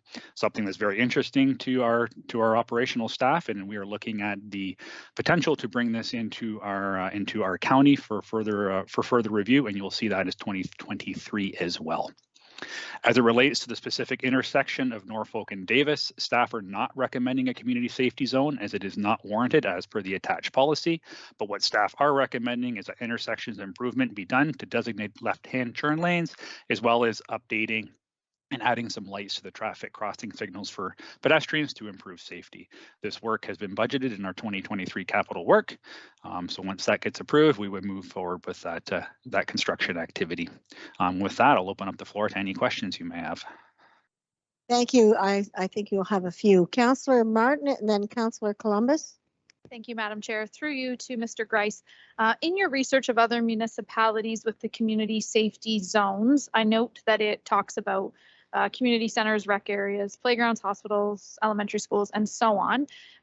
In your findings, did you notice anything about any other municipalities deeming the entrances and exits to community as community safety zones if residential units are present, or if there's an immediate reduction in speed pending, or if there is a combination of things like in this particular situation, there's a reduction of speed. Certainly, it is the entrance to the community off of a highway. There are residential homes. There is a funeral home. So instead of just, you know, a school needs to be present or these high pedestrian areas need to be present, have you found anything that looks at entrances and exits to communities, gives consideration to residential homes, and then a mixture of what is already noted? So through the chair, our research did not find that. We're very aligned with what other municipalities are doing, but the Highway Traffic Act does dictate that the municipality is up to their discretion to determine where a community safety zone exists. Our research showed that, you know, schools, community centers, and high pedestrian areas, so downtown cores, BIAs, are where you would typically see this, but that doesn't mean that it cannot be done, but that was not consistent with what other municipalities are doing. Okay, thank you for that. That's surprising. I would like to see something in a broader policy that included, you know, more community entrances coming into the communities. But as we look to add these, if we look to add these community safety policies, the other missing element that I think we're not really discussing, unless someone else brings it up and we get into it here, is the enforcement aspect. So as noted, there is one in Port Dover. It is by the No Frills. The school is there, so speed fines double. Well, this council has still determined that we needed to put speed watch signs in that area because speed was such a concern. So yes, community safety zones are great and they can double fines, but we require the police there to be there for enforcement purposes. So it doesn't always fix the solution. So I'll be interested to hear a bit more. I think we're going to need a combination. So through the chair, that is an interesting comment. Certainly enforcement is key in all programs that we offer. And that's where looking at automated speed enforcement, I think, is a great opportunity for Norfolk County moving forward. That is, you know, that is enforcement by design. So it's there 24/7 or as long as we want it to be there and move it throughout the community. But that would help with enforcement and adherence to the rules. So that is something that we are exploring. It's just still relatively new and being rolled out in municipalities. So we're taking some lessons learned, but we're evaluating that, and you'll hear from us in the new year with a plan for automated speed enforcement here. Thank you. Moving on, I have Councillor Columbus as well as Councillor Huffman. Thank you, Madam Chair. Andrew, I have two questions. One's with respect to the automatic speed enforcement.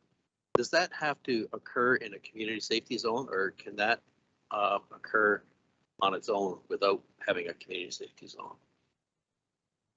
Through the chair, I do not believe that has to be in a community safety zone. I think that is up to council's discretion to put those in a location as they deem appropriate based on traffic speeding and other incidents that we would like to address.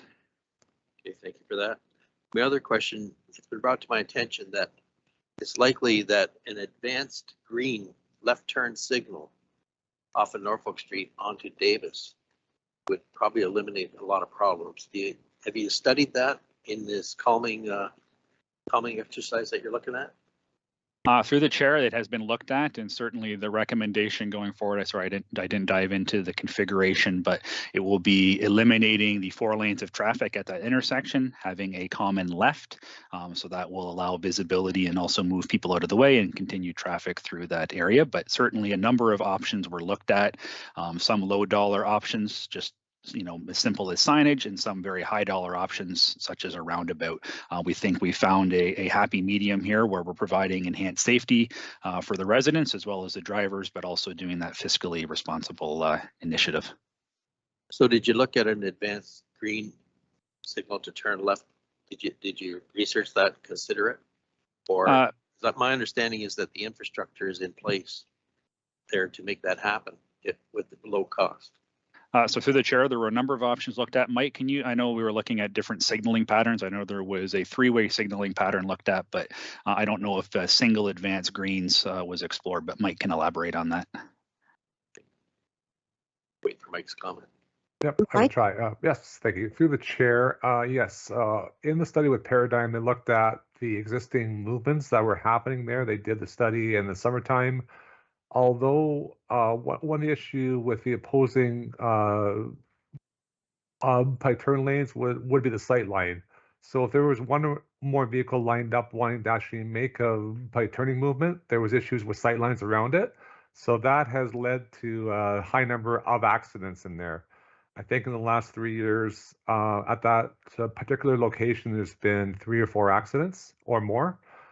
So a part of the capital budget item that we are proposing next year will be upgrade for the pedestrian heads, adding the push buttons, adding new signal heads, and putting in the option in the future to have that advance actual signal. It's not required right now, but once everything is set up, all the pavement markings are actually done, it would be a simple timing that we would have to actually switch out. So we would monitor it, and once it becomes actually warranted, we could put that in very easily. Thank you, Mike.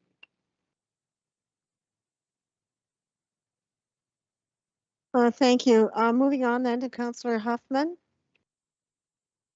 Thank you, Chair. Through you to Mr. Grice and Mr. King. I travel this route frequently, and as we mentioned, it is the entrance into Norfolk County, and we're coming off a highway, Highway 24 north, and coming into Simcoe. It is a very congested area. It's very busy. The speeds, as our deputation mentioned, are astronomical. It's ridiculous. Have you had any discussions with the police in terms of enforcement, and that the speed watch, the speed indicator signs, have they provided any kind of relief? So through the chair, I'm going to pass that to Mike. I know there was conversations at the Road Safety Committee, and I know he's corresponded with police services on this initiative, so he's better positioned to speak to this. Through the chair, at our road safety meeting, we have basically talked about this. The OPP have done several speed watch and speed spy studies out there, and I believe that they've done some targeted enforcement as well. So it's on their radar, so they are actually looking at it. Yeah, you are right though. The speeds there are the average 85th percentile speed is around 78 kilometers an hour, which is quite high. So they are aware of it, so they are monitoring it.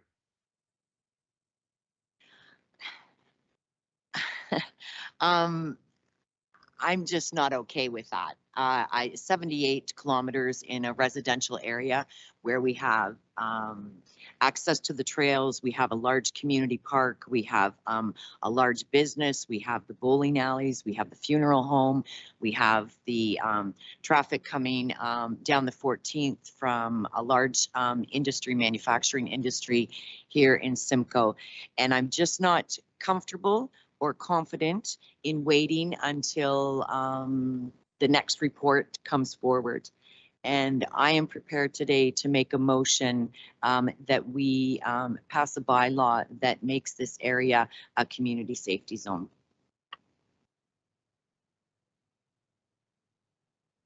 Yes, Councillor. Thank you, and through you. I'm of similar mind to my counterpart, my colleague, Councillor Huffman. I was shocked when I looked at the list and to see that we only actually had 3 established community safety zones. For all the reasons mentioned, I think this is a good area for the establishment of a community safety zone. But my question to staff, I'm noticing that this is largely around school districts, and in light of the tragic death that had occurred on Mann Avenue, 75-year-old man was struck and killed by a motor vehicle around 8 a.m. in the morning. I'm surprised that we don't have a policy in place for community safety zones, considering we have new schools relative to the age of the institutions I see listed here. that we don't have a policy in place for, at least getting those in place in areas that would meet the warrant, such as Lindale Heights Public School. And I was just looking for a staff response on, are we going to be having more information about community safety zones? Do we have a policy in place? What can this council expect in the future outside of our decision today with regards to a community safety zone policy or those areas that would meet the warrant but don't seem to have one? Yeah, so through the chair, certainly. So attached to this report today in front of you is a community safety zone policy. We're hoping for council's adoption of that. That would lay out our guidelines going forward, following the warrants that I did stipulate earlier. So proximity to schools and other high pedestrian traffic areas, and then the collision and the road safety component. Certainly, if a motion comes forward, staff are not opposed to following that direction of council. It would be our hope that we could move forward with the policy as directed, that is following kind of industry best standards, and there's nothing saying that we can't deviate that for special consideration in an area like this. But that is attached today for council's consideration, and we'll be happy to have some questions on that, or certainly adoption of that so it can guide this moving forward. Right, I have a motion that's, I'm looking for a seconder. You could bring that back up onto the screen. It's moved by Councillor Huffman. Here we go. I need a seconder for the motion.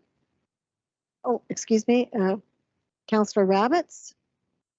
Let's have further discussion then. Councillor Van Passen.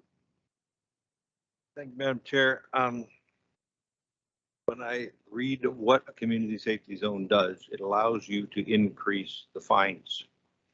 And we talked before about enforcement. And what is the point of making a community safety zone if it's not enforced? There's no photo radar. The police, stop their targeted areas. But other than increasing the fine, what does it do? Councillor Huffman, if you'd like to respond, then Councillor Michele. Thank you, Chair. It's been proven fact that even though we have posted speed limits and electronic signs and things like that, the thing that affects personal driving habits the most are the increase in fines. And that's the way it is. Unfortunately, it would be nice if all of our residents followed the rules and went by posted speed limits. But at this point in time, I see this as the only option, and as a member of the Police Services Board, I will be bringing it forward at our meeting at the end of the month to ensure that there is continued follow through from our local enforcement agency. Then I have Councillor Michele.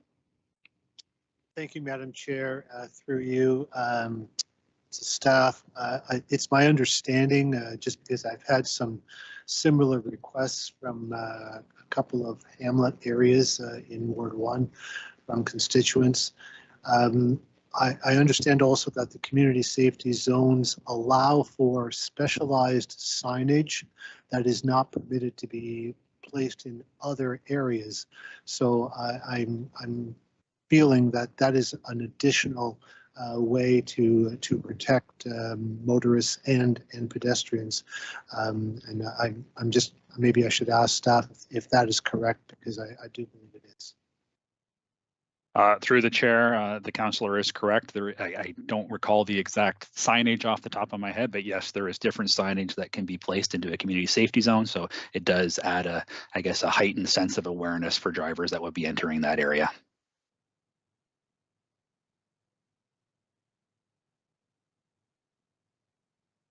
Alrighty. Oh, yes, Councillor Rabbits. Thank you. And through you, I'll utilize my opportunity to speak in favor of the motion. I think it's quite clear from our recommendation from the Police Services Board that they are recommending the establishment of a community safety zone. I'm very happy that staff are bringing forward further information about the photo radar, the ASC, the automated speed enforcement. And I think this is going to be a good way for us to start setting a good precedent in terms of advancing public safety. The fact that we'll be able to levy heavier fines, I believe, will have an immediate impact once those individuals, especially repeat offenders, are being issued tickets. It will change driving habits. I'm interested in learning more information about the ASE if they are in fact mobile. Perhaps we could look to a future policy where community safety zones, we're having this radar circulated through those different zones. I'd be interested in hearing more information from staff about the posting notifications. Do we need to make the public aware that the photo radar is in place and what those timelines look like? As we look at having some efficiencies, we simply won't be able to put these automated speed enforcement in each area of our community. We'll likely have to have an economy scale and purchase a number of units that hopefully could be circulated through the wards and through the different zones. So with that in mind, I think this is a forward-looking recommendation, and it has my support, and I appreciate your time. Thank you, Councillor. I'm moving on to Councillor Martin. Thank you, Madam Chair. Through you to staff, I would just like to confirm that there is zero cost associated with this designation unless we put up community signs. Is that correct? An automated speed, but right now we're just designating. Yes, through the chair, all that's required would be signing at the start of the zone and at the end of the zone, and a few signs in the middle. So for the length of the actual zone, we're probably looking at 4 to 5 pipe signs. And would staff recommend, as per the deputation's request, that the area run from 14th concession to 2nd Street? I think that's how it's written in the resolution. We're going from 2nd Avenue West to 14th Avenue East for around 1,000 meters. Yes, and so my question is, does staff agree with that? As I would say yes, and in answer to awareness, we could supplement those signs with flashing beacons as well. If that's something we wanted to raise awareness, we could install flashing beacons at the start, and also, so it would they would be flashing basically amber beacons. If that's something that we wanted to promote, that it is a zone, to raise the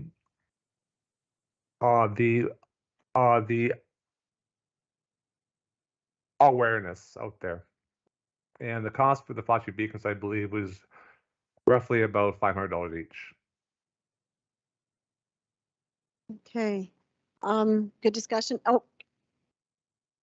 Through the chair, I just wanted to confirm to staff, is it 14th Street East or 14th Ave East? You referred to it as 14th Ave just now. Through the chair, sorry, I believe it's 14th Street, 14th Street, actually East. It's. We have that correct? Thank you, good. Okay, before I call the vote, just indicate that there are a lot of other communities that will probably take wind of this and bring attention to such small towns as Cortland and Lindop, which has significant traffic issues as well. All right, time to call the vote. All those in favor? Opposed? That is carried. Thank you very much. Oh, now we have, you had a, with your continued staff report, Andrew, do we need another motion for your report? So through the chair, there are a few recommendations in there. So that would be the adoption of the community safety zone policy. So that is something we would like to see go forward. And then there is a recommendation for us to proceed with intersection improvements that is being part of the 2023 capital budget process. So those are both in front of you as well. Therefore, I'd like to make get a motion by Councillor Taylor, seconded by Councillor Rabbits, that we accept the recommendations of staff. All those in favor? Opposed? That is carried. Thank you. Madam Chair, could I just, while we're talking about community safety zones and we're approving the policy here, I just wanted to mention that I've had several calls from the newly reconstructed James Street fronting the Delhi High School. It's a 4-lane highway. 10,000 vehicles a day have been recorded going through there. Only one traffic officer in the whole town.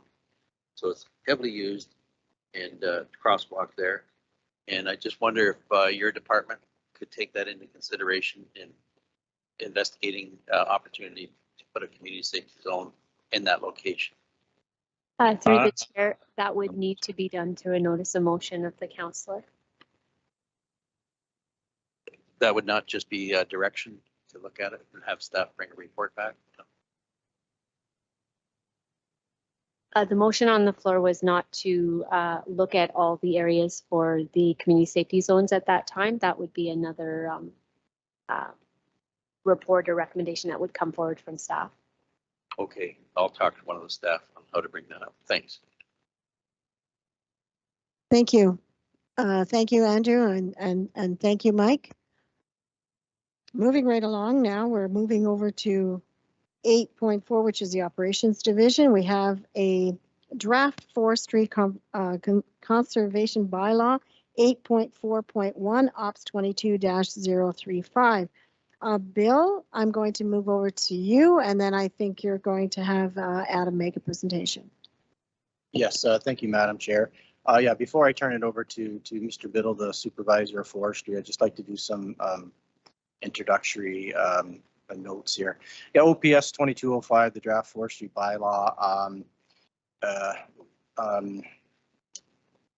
Is aside from the report, which is an information report, which was a little oversight on council or on staff's behalf, and I think the clerk had mentioned it earlier. It is the intention coming in here today that the bylaw would be passed next Tuesday at the council meeting. Now, we totally understand without that recommendation being there that this may have to be pushed forward. So with that little blurb out of the way, the bylaw is included for council to review. And the process of getting this forestry bylaw review complete, as council knows, has been a very lengthy process. And obviously COVID played a big part into this with delays of having meetings and setting appointments up with public members and stakeholders. And it's also a large part due to the large number of key stakeholders that have an interest in this bylaw. And you know, these include, and I do apologize if I've missed any group, obviously agricultural industry is a big stakeholder in our forested lands, private landowners, logging operations, sawmills, the Conservation Authority. Norfolk County itself has several thousand acres of forestry. Norfolk is home to many conservation groups and land trusts, etc. And so there's no argument that Norfolk County is truly a unique place in southwestern Ontario with our percentage of wood lots we have, and with that a result of these special interest groups coming here, birding, our hunting, and things like that. So staff feel that with the lengthy public consultation process that we have contacted all key stakeholders. We feel all key stakeholders have had adequate time to put their comments and express concerns and their ideas into this bylaw. And with that, we also agree that although we've had a lot of consultation with this, we still have a few pinch points, I'll call them, or points of conflict that Mr. Biddle will go over in a little bit of detail here. Obviously, with all the special stakeholders and a large number of them, we're never going to get it perfect for everyone. So that's going to be a council's position today to kind of look at these handful of pinch points, bits of conflict, and decide which way to go on them. So with that, I will turn it over to Mr. Biddle to go through some of these points. And with that, both myself, Mr. Shoemaker, and Mr. Biddle will be open for questions after. Thank you, Madam Chair. Thank you. Over to Adam. Thank you, and through the chair. So before you today is a report regarding the draft forest conservation bylaw. Staff have brought a couple reports and presentations to council in the past year or so. And through those presentations, we have tried to highlight some of the significant changes between the current bylaw and this proposed draft. As Bill's mentioned, we have gone through consultation with community stakeholders, county staff, council, and this final draft before you today has been vetted by legal counsel as well. This report here will just, again, try to highlight some of those issues that were prevalent in previous discussions and discuss kind of where we've settled on this final draft. Changes that have been incorporated into the draft bylaw are intended to better recognize agriculture and normal farm practices as they relate to the interaction of farm operations with existing woodlands. They're intended to improve minimum standards for commercial timber harvesting with higher regard for good forestry practices, and also just refine some of the regulations as they relate to landowners maintaining their properties or harvesting trees for personal use. So one item that was brought up for discussion continually throughout the review process was the area of woodland that we're actually regulating. So the current bylaw regulates woodlands right down to 0.2 hectares, which would be the equivalent of half an acre. The draft bylaw is proposing to regulate woodlands 1 hectare and larger. That was discussed, I think, in length in previous meetings, so I'm not going to spend a whole lot of time on that. But this change does bring the bylaw more in line with how how woodlands are defined in the Municipal Act, being 1 hectare and larger. Although municipalities can regulate areas smaller, we feel that this 1 hectare threshold is more in line with the intent of forest bylaws as opposed to single tree bylaws. Another amendment that has been made to this final draft that was not in previous drafts that you would have seen is an exemption from the bylaw based on property size. So there was discussion in the previous council meeting with respect to the removal of the exemption for building permits. And I will touch on that next, but in response to that, we have done a review of other forest bylaws and have found it's not uncommon to have an exemption based on property size, and that property size threshold is again 1 hectare. And you'll see this commonly in lower tier municipalities where they have single tree bylaws. They sort of differentiate between where the forest bylaw applies and where single tree bylaw applies using property size. So this 1 hectare essentially would remove smaller size properties in the rural landscape, but largely a lot of urban properties as well from the bylaw applying to them. There are different mechanisms and different policies in place to address woodlands where they are impacted by development within urban areas. But for the most part, we're not trying to regulate removal of trees on some of these smaller lots where there is conflict with residential use and various uses that go on those smaller lots. In relation to that, we are still proposing to remove the exemption for the building permit. Currently in the current bylaw, if you were to obtain a building permit and the building permit outlines that this structure is to be built within a woodland area, the current bylaw provides an exemption that would allow for the clearing for the construction of that building plus 15 meters from the proposed foundation of the building, plus the installation of utilities, primary septic bed, and access to the property. Through removing this exemption, we are bringing the bylaw, it's more clear that if you want to clear woodland, you have to receive a permit. So again, it wouldn't apply to those smaller lots, but it would apply to all other properties. And I will just make the note too, just doing a quick review, it's not uncommon right now for landowners when they're proposing to build a property or build a house in a woodland, they're doing a lot of pre-planning. They're consulting with the Conservation Authority, they're consulting with their building department for setbacks, and often we're a stopping point as well. We're already consulting with these people.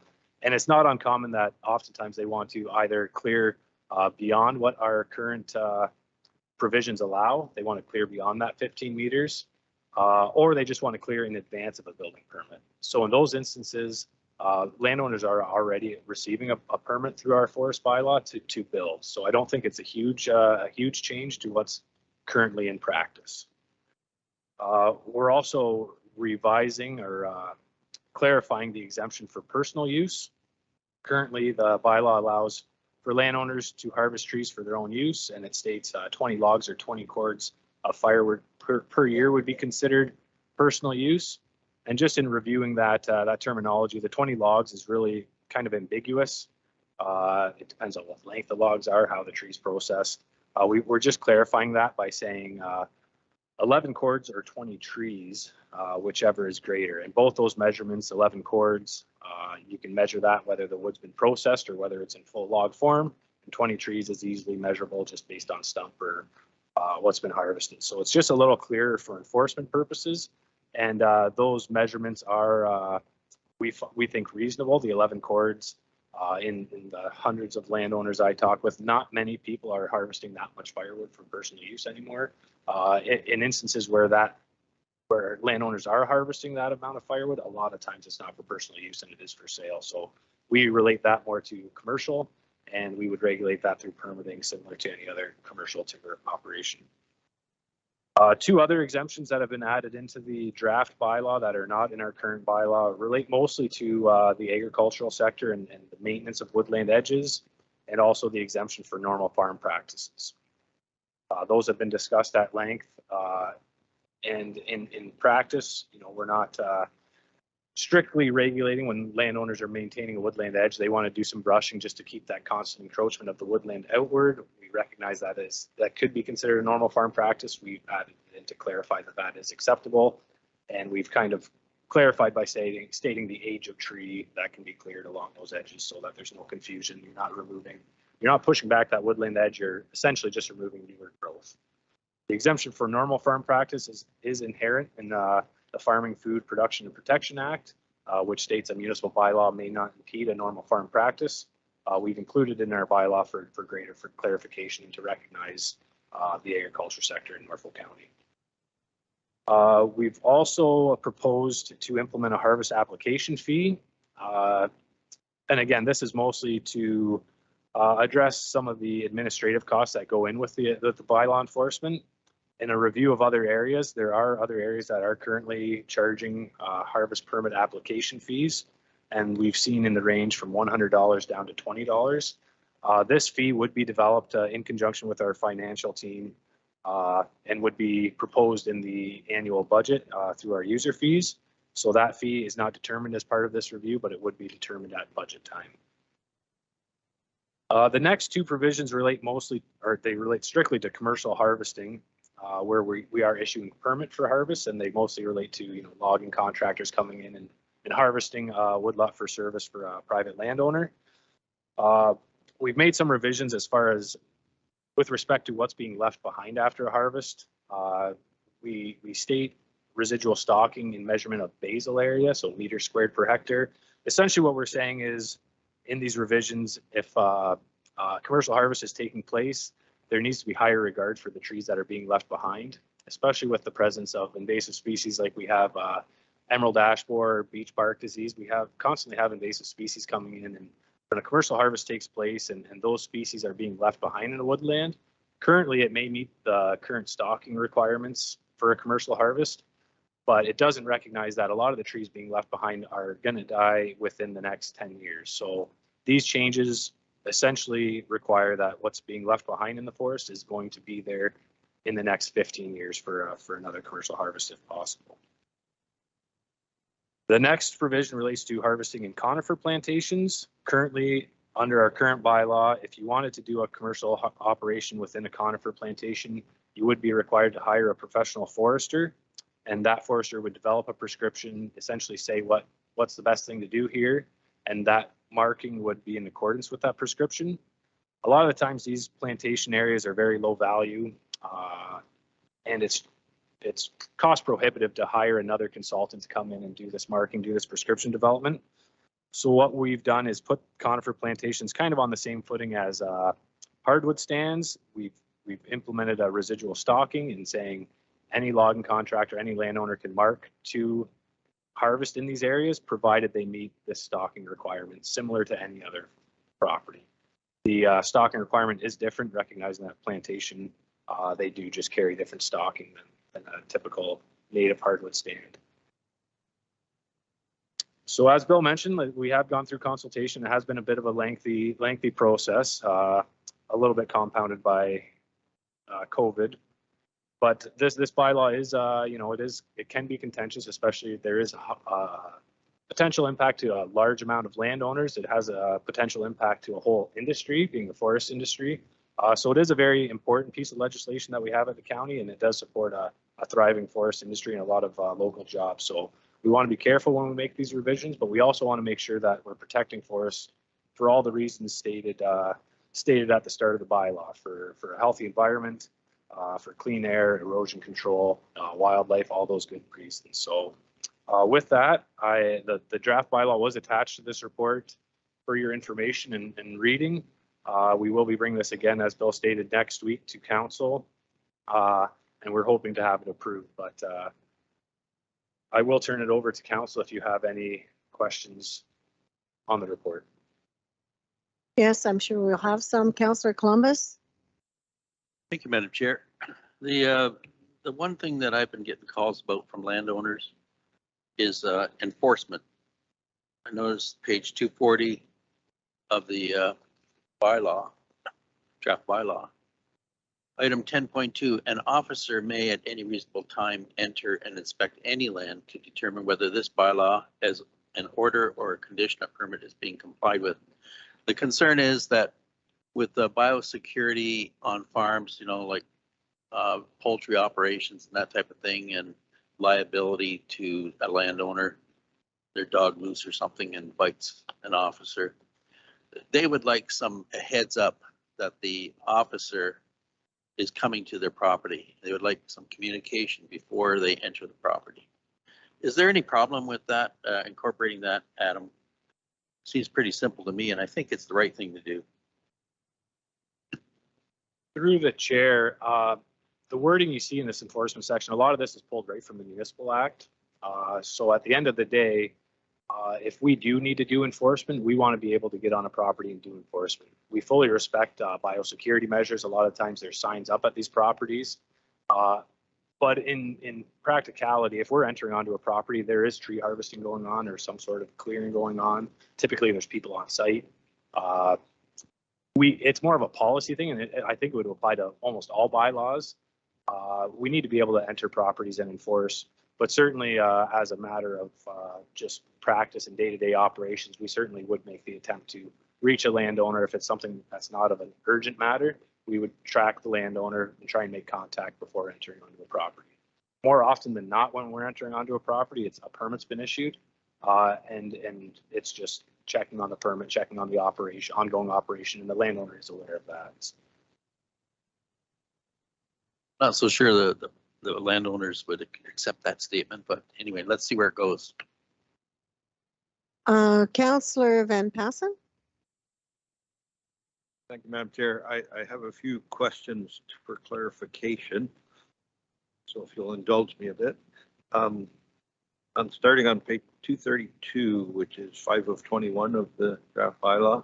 The exemptions, one of the exemptions is activities or matters undertaken authorized by the municipality for a local board or municipality. So if I get a building permit to build a garage and have to cut some trees to build it, does that give me authorization, or how will that be interpreted? Because we are removing that exemption for the building permit. So. Right.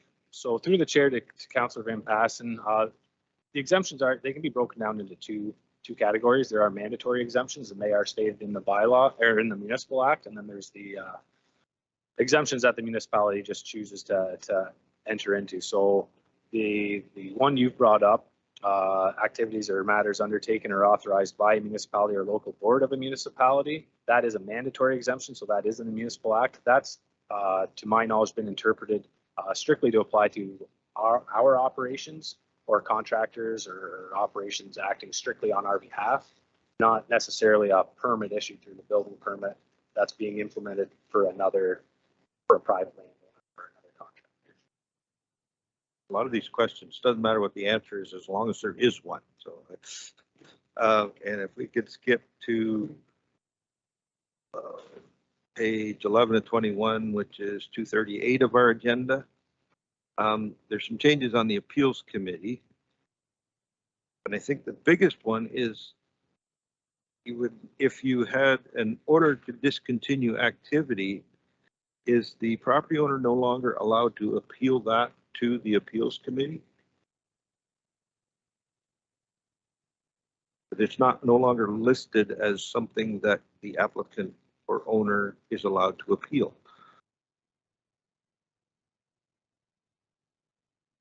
Through the chair to Councillor Van Passen, that's correct. I think the way the bylaw is drafted currently, there would be no appeal process for a stop work order, and that's not a mandatory thing. In the current bylaw, stop work orders were actually heard by the Ontario Municipal Board. It was a matter that the Municipal Board would deal with, which obviously is now defunct and mandates have changed. So yes, in the current draft bylaw, there would be no appeal process for a stop work order. Leave that to council to decide if they want to change that next week. And the other one, on the appeals committee, you can appeal if the staff failed to respond to an application within 20 days, or I'm not sure failure to respond. You know, I'd look at it more so that I apply for something, I got to get a yes or a no. And if I get a no, there'll be a reason why it's not being approved, and I can appeal that. Then I have some reason to go back. So, and then we'll know if we might even have to have our legal team. Is non-response grounds to appeal something just because you didn't get the answer? Like I think there is some government rules on contract law about that not getting a response doesn't make you accept or not accept a contract. So how, if you don't get a response to my application, what am I appealing? So might want to tighten that up or look at that or clarify it to me, because I don't quite grasp it. Yes, and through the chair, I think that failed to respond. It's something that it's in most forest bylaws or bylaws that I've looked at. And I think more than anything, it gives the applicant at least a route to go if they feel they're not, like staff isn't being cooperative or they're not getting the answer they deserve. But we can certainly look at that further. It wasn't picked up by our legal team. It wasn't something we highlighted for them to look at specifically, but they did look at the bylaw in its entirety, and it wasn't something that was brought up. So we can look at that further. I will leave it at that. And most of the other ones are just little typos that we can fix through the clerk's office. So, thank you. Councillor Michele. Thank you, Madam Chair. Through you to staff. Adam, I'm just going to expand a little bit on Councillor Van Passen's question about the appeals. When I was going through this, I looked, and I may still have missed it, but it just simply in section 7, it's appeals to the committee. I'm only sort of basically surmising that is the bylaw appeals committee it's referring to. So I think it should say that. I didn't see it in another section, but even if it is in another section, I think that should say the bylaw appeals committee, so that everyone is clear about that and the opportunity. So and I do kind of question similarly with Councillor Van Passen's question about that I'm not sure that making it that difficult for people to appeal or not allowing them to have an appeal may be fair, but I'll wait to hear what you have to say about that. So through the chair to Councillor Michele, the term committee is defined in the bylaw, and it is defined as the bylaw appeals committee, which consists of 3 members of council, 3 members appointed by council for a term concurrent with the term of council, or any other committee appointed by council for the purpose of overseeing appeals to the bylaws of the county. So the reason why we use the more generic term committee is if things do change down the road, if another committee is chosen to review these things, then there is no changes to the bylaw that are necessary. It's just a different committee that would then be the appeals. Thank you, Adam. That makes perfect sense. Thank you. I have a couple questions, if I may. We have got some presentations here that were noted to be added. Not everyone is satisfied with the new bylaw. There are a lot of questions there. My question, of course, is there a chance and opportunity for appeal? I don't feel it's right to do that, but I have a question about stop orders. How many have you done this year?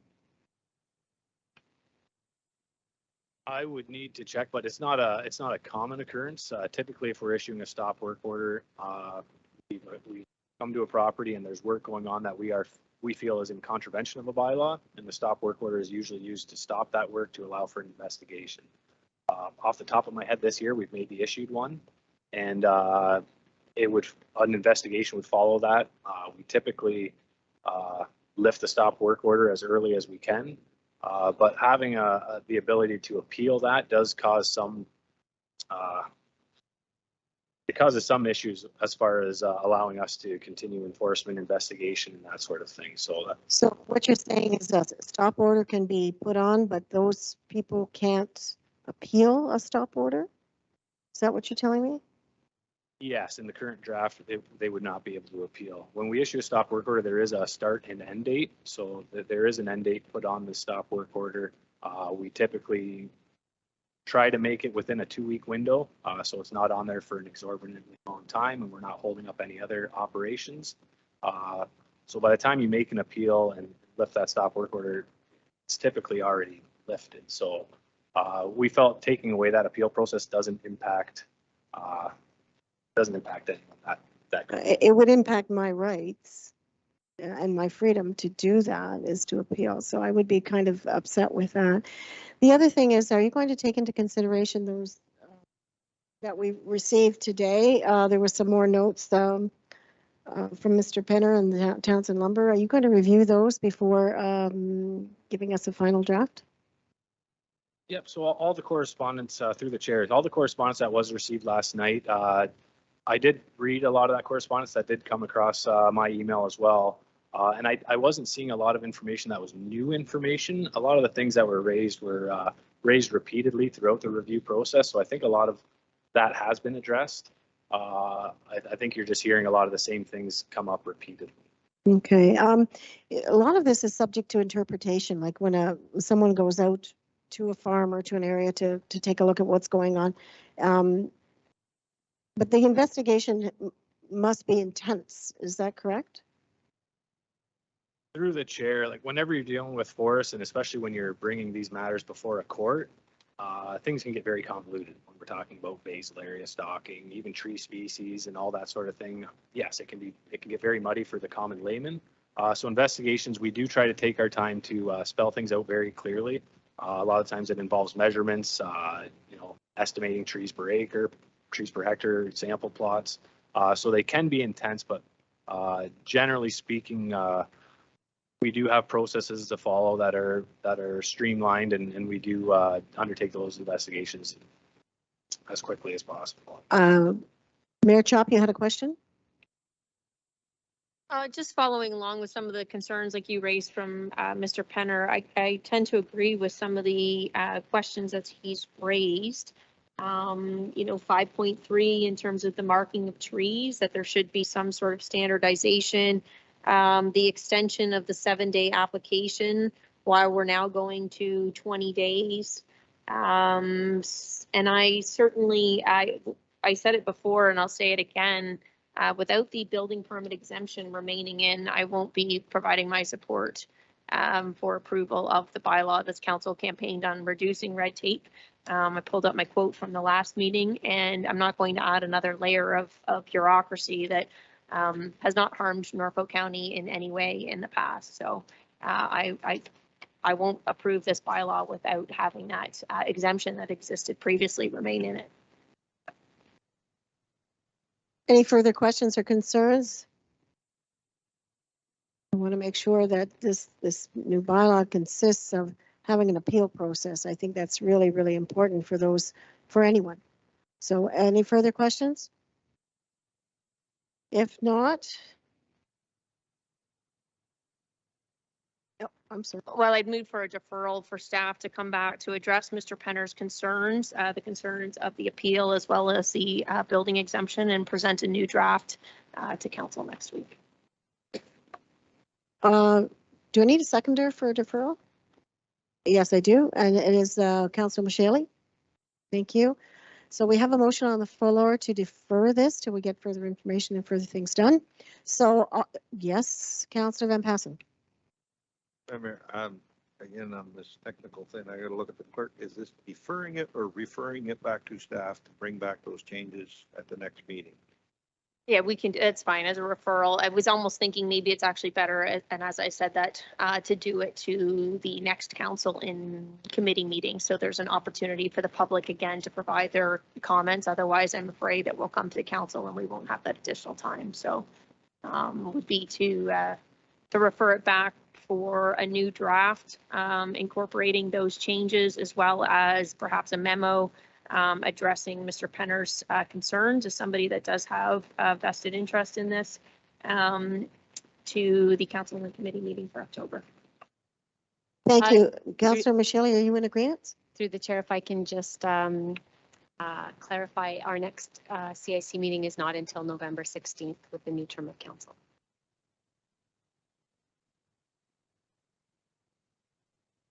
We have 2 council meetings before the next term of council, or 3 council meetings, but this is our last CIC before the next term.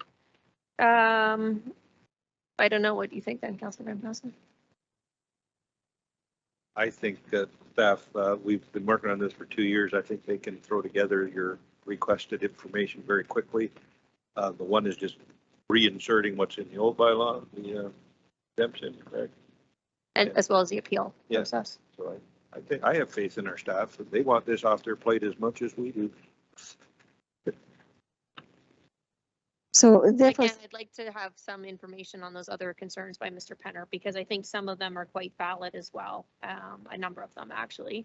And the one thing then, Teresa, would be to allow potentially any deputations I'd like as part of this to come to the council meeting then, so that people are able to speak to it if possible.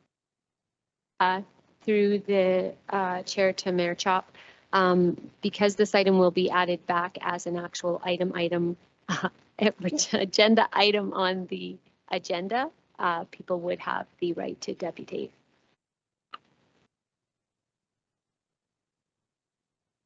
So sorry, if I could just get clarification on the motion. So are we referring it back to staff or deferring it to staff for November 16th CIC, for September 20th council, or for October 5th council? For September 20th council. Question to staff, can that be happening? You can get that. It incorporates at a minimum the changes of installing, what's the word? Of re-including the building exemption, as well as the appeal process, and either including or at the very minimum addressing and being prepared to incorporate some of the changes that Mr. Penner has requested today.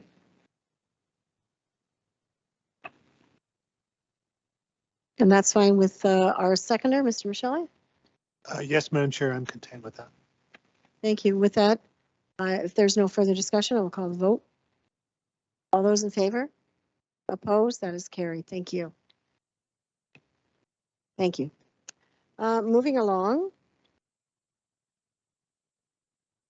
We're moving to 8.4.2 Ops 22-046 Delhi BIA Pavilion Project Budget Amendment. Mr. Cridlin, you're back on the floor.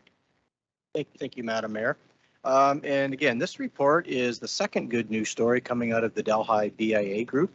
As council will remember, a number of weeks ago, the Delhi BIA group was successful in a grant to get, I believe it was $5,000 to increase the power and hydro in Memorial Park. Memorial Park in Delhi is probably an underutilized park, and with the power in there, it opened up a lot of venues. This group has now informed Norfolk County a few weeks ago that it was successful in receiving a $60,000 grant for the construction of a new pavilion in Memorial Park. So the details on the pavilion, there's approximately 18 by 20, so it's not very large, but large enough to hold a fair-sized group. It'll have a concrete floor with roof and obviously no walls. And again, this pavilion will allow groups in Delhi to expand their events in the park, such as the Strawberry Festival, the Fall Festival, Memorial Day services, and who knows, what it could open. Obviously, the Xmas or the Christmas parade as well could take advantage of this. So ops staff have reviewed the proposal and approved the design and location of the pavilion.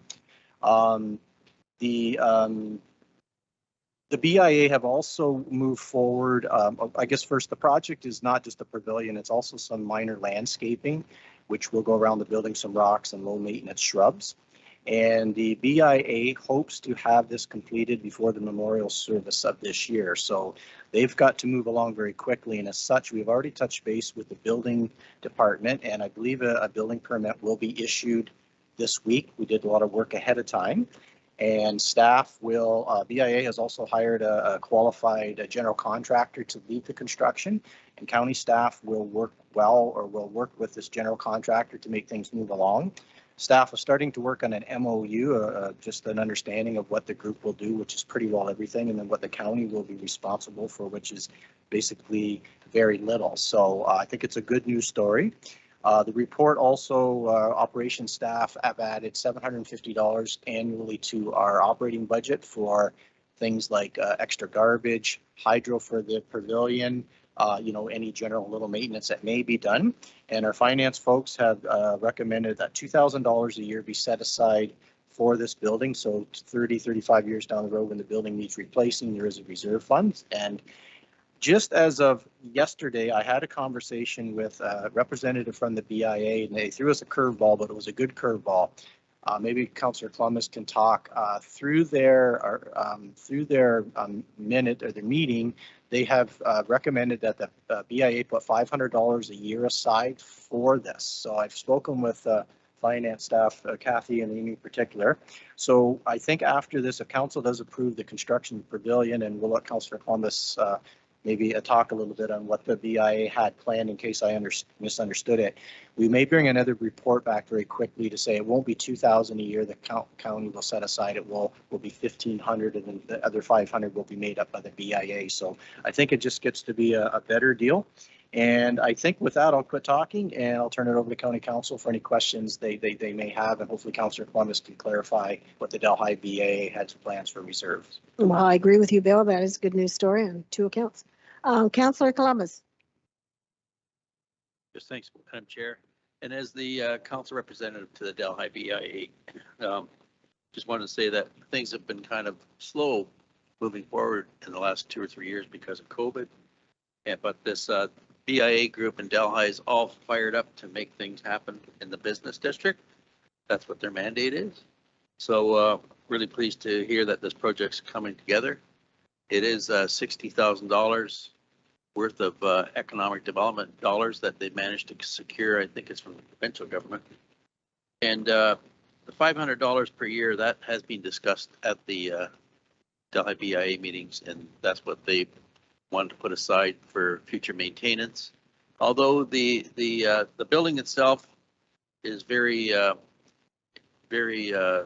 easy to look after. It's got a steel roof, concrete floor, and it should last many, many years to serve the district there. So other than that, I don't have anything to apply. I hope council and committee sees it fit to support it. Thank you, Councillor Columbus. Are there any questions? Any other questions? If not, I think it's a great project. So therefore, would you like to get a motion to support the staff recommendation? I would take that as Councillor Columbus just to move that motion. I need a seconder by Councillor Van Passen. Any further questions? If not, I'll call the vote. All those in favor? Opposed? That is carried. Thank you very much. Okay. Right now, I think we're coming to the project. We're coming to Councillor Huffman. Through the chair, yes, Councillor Huffman added an addition of the traffic services project manager position. Thank you, Chair. I just wanted to get a refresher on this. I know that there was some discussion previously at a meeting, so I just wanted to get a little bit more clarification as to when we had made that decision, and if what the reason is that to go back over what the reason is that why it's temporary, and a little bit about what the position will entail. Okay. Madam Mayor, I can start, and I may put a few questions over Teresa's way.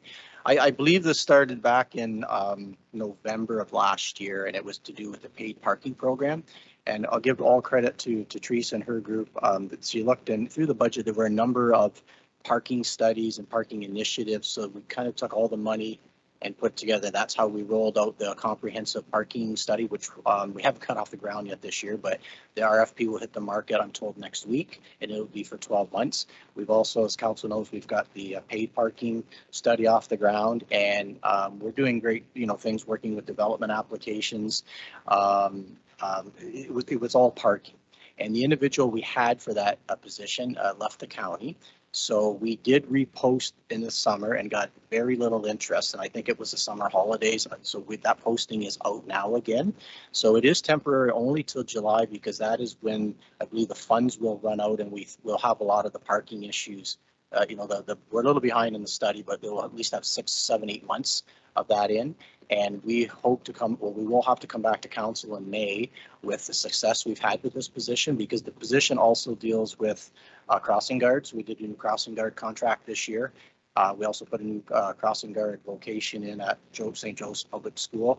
And it touches on street lights and storm ponds, and there's a handful of things, but right now it's parking. So council will have the decision in June. Teresa and I and Jim will bring this back, and we will say it's been a great success. We need it for all these reasons, and council will be able to say, we've seen good work.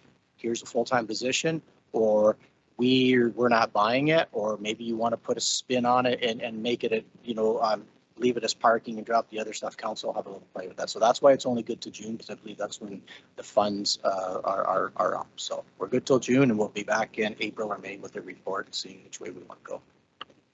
Okay, thank you. I guess I thought it was an 18-month contract, so I guess I wasn't aware it was. Madam Mayor, it started in December, I believe, or January, December last year, January of this year. So it's with just filling the tail end. Yeah, with the individual leaving, we're filling it. Okay, all right, thank you. Did you not have a further issue, or you're content? No, you're not. Another one. Oh. Yes, I just wanted. Sorry, if I can just, since we added that as an agenda item, if we can just accept that discussion for information, please. Yes, I'll have a motion then. Moved by Councillor Huffman, seconded by Councillor Taylor to accept that as information. All those in favor? Opposed? That is carried. Moving on to your next item. Thank you, Chair. My next item is I just wanted to, I've been in discussions with Mr. Cridlin and our CAO, but I just did want to bring to the attention of my colleagues that we are still not at a solution for the decibel level of the Waterford Arena. So we're now over a year, and I just wanted my colleagues to be aware. So I had brought forward about last year about trying to make it as dealt with as quickly as possible by the proposal of acting on behalf of the residents that we not open the arena for summer ice due to the issue. I think that might have given it a little bit more traction. But I was defeated, and the arena opened, and we're now in the second summer of summer ice with the decibel levels not being within ministry levels. So I just wanted everyone to be aware. Thank you. I would just direct a question then to Mr. Cridlin. Is there no mitigating things that you can do? Have you come up with any, so to speak, or maybe whatever you've got so far? Yeah, thank you, Madam Chair, and to Councillor Huffman. Yeah, the wall, I believe Mr. Shoemaker, I see has left, but I'll do my best here with the numbers. We were around 60 decibels, I believe, when we started. The wall had lowered it to 53 decibels, so we are close.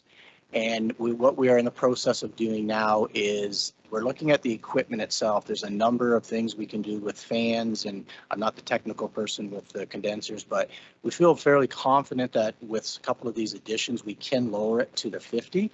We are working with the engineer. The sound engineer. We are working with the wall producer, manufacturer, because the wall, our number one thing was we were supposed to get this to 50, and we're still 3 above. The MOE is involved as well. And we're hoping in the next couple of weeks that we can come up, and it'll probably be a bad news story. I'm thinking right now we'll have to come back to council with and ask for some funds. I don't know right now. I can tell you it's going to be, It's not going to be in the hundreds and thousands, but I'm not sure where that is, so I don't want to get too far ahead of myself. And we'll get some guarantees that these will lower the decibels, and this will be down to the 50. I guess the other thing to help Councillor Huffman, if I can, and talking to the groups, the winter ice that starts up in late August, they were okay with that. It was the summer ice issue. So I think right now we are 3 decibels over, depending on the day we test. Sometimes that varies as well. We'll hope to have a back here very soon with some answers, but I think we're okay for the winter, but we definitely know staff, our backs are to the wind. We got to have a solution here before summer ice next spring, which will be the April-May season. So that's about all I can add. We're working on it. It's unfortunate, but we're close, but we aren't there yet. Councillor Huffman and Councillor Martin, I think, had a round up. Actually, I'll defer to Councillor Martin because I think you were going to ask the same question I was going to ask. Thanks, Councillor Huffman. Through you, Madam Chair. I was going to ask, I guess, initially, what was the holdup? And I vaguely remember, did we not allocate funding to this project already for the wall? Is that funding on? The wall has been up for months. It's when we got down to the final testing that we found out we were the 3 to 4 decibels over. We did multiple testing.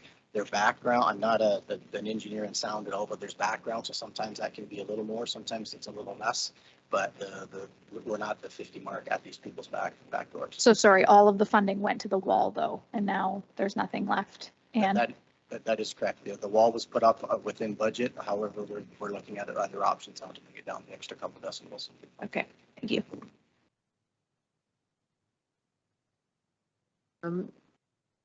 Mayor Chop. Who designed the wall?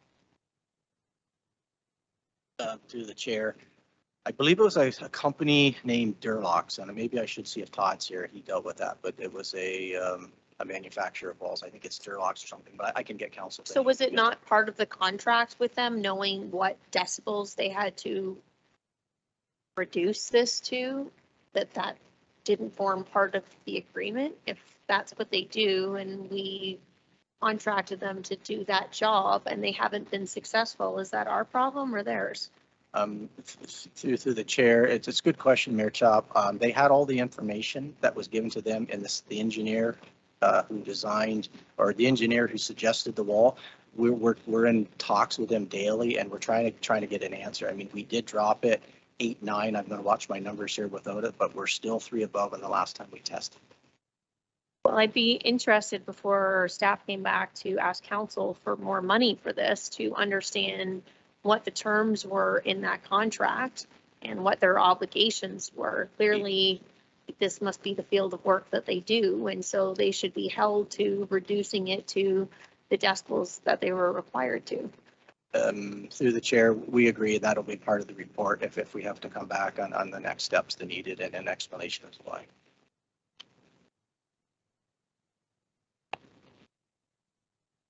Okay, can understand that.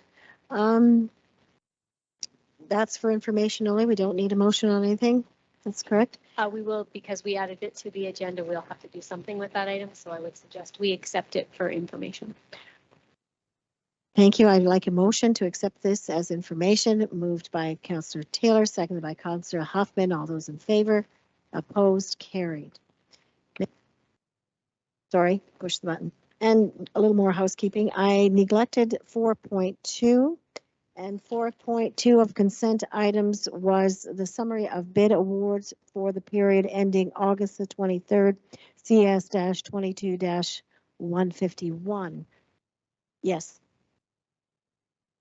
Just to clarify, you didn't forget anything, Chair Van Den Rishi. We're just moving to that one next because Councillor Rabbits pulled it from consent, and so it goes down onto corporate services. Okay, I thought I was supposed to deal with it sooner, but anyway, okay, thank you. Thank you, and through you, we're right on schedule. It's just fine. My question isn't actually for our corporate services team, and I do see that Bill Nolan is on the line here. It's a significant dollar value. I appreciate that it's spread over 5 years for the physiotherapy services. It was a public bid and went through a procurement process. We had 3 bidders. I can't recall having a discussion about the services that would be provided outside of setting a budget allocation for it. I'm not too sure if we had any discussion at either a Health and Social Services Advisory Board meeting or if we had this brought forward by Bill Nolan and the staff at Norview through a regular council meeting. So I just want to provide an opportunity for Bill, and I do see that he's on the line, perhaps just to explain some of the services that are going to be provided through this bid.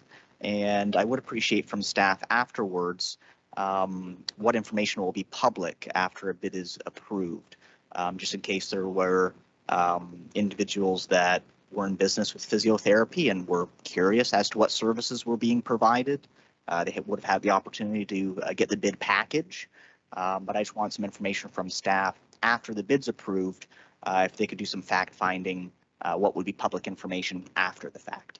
So Bill, I suppose we'll be going to you first. Yes, we will. Bill, if you could answer those questions, it would be great. Thank you to the chair and to Councillor Abbott. Just to give you a high level, physiotherapy is something that is provided to the residents of any long-term care home, and is a required service that we provide. Pre-2014, it was something that was a direct ministry coverage, and the payment fee, the criteria were set up through through the Ministry of Health and Long-Term Care at that time. Now, they did change that, and they downloaded that service to be provided by the home, but still funded by the province.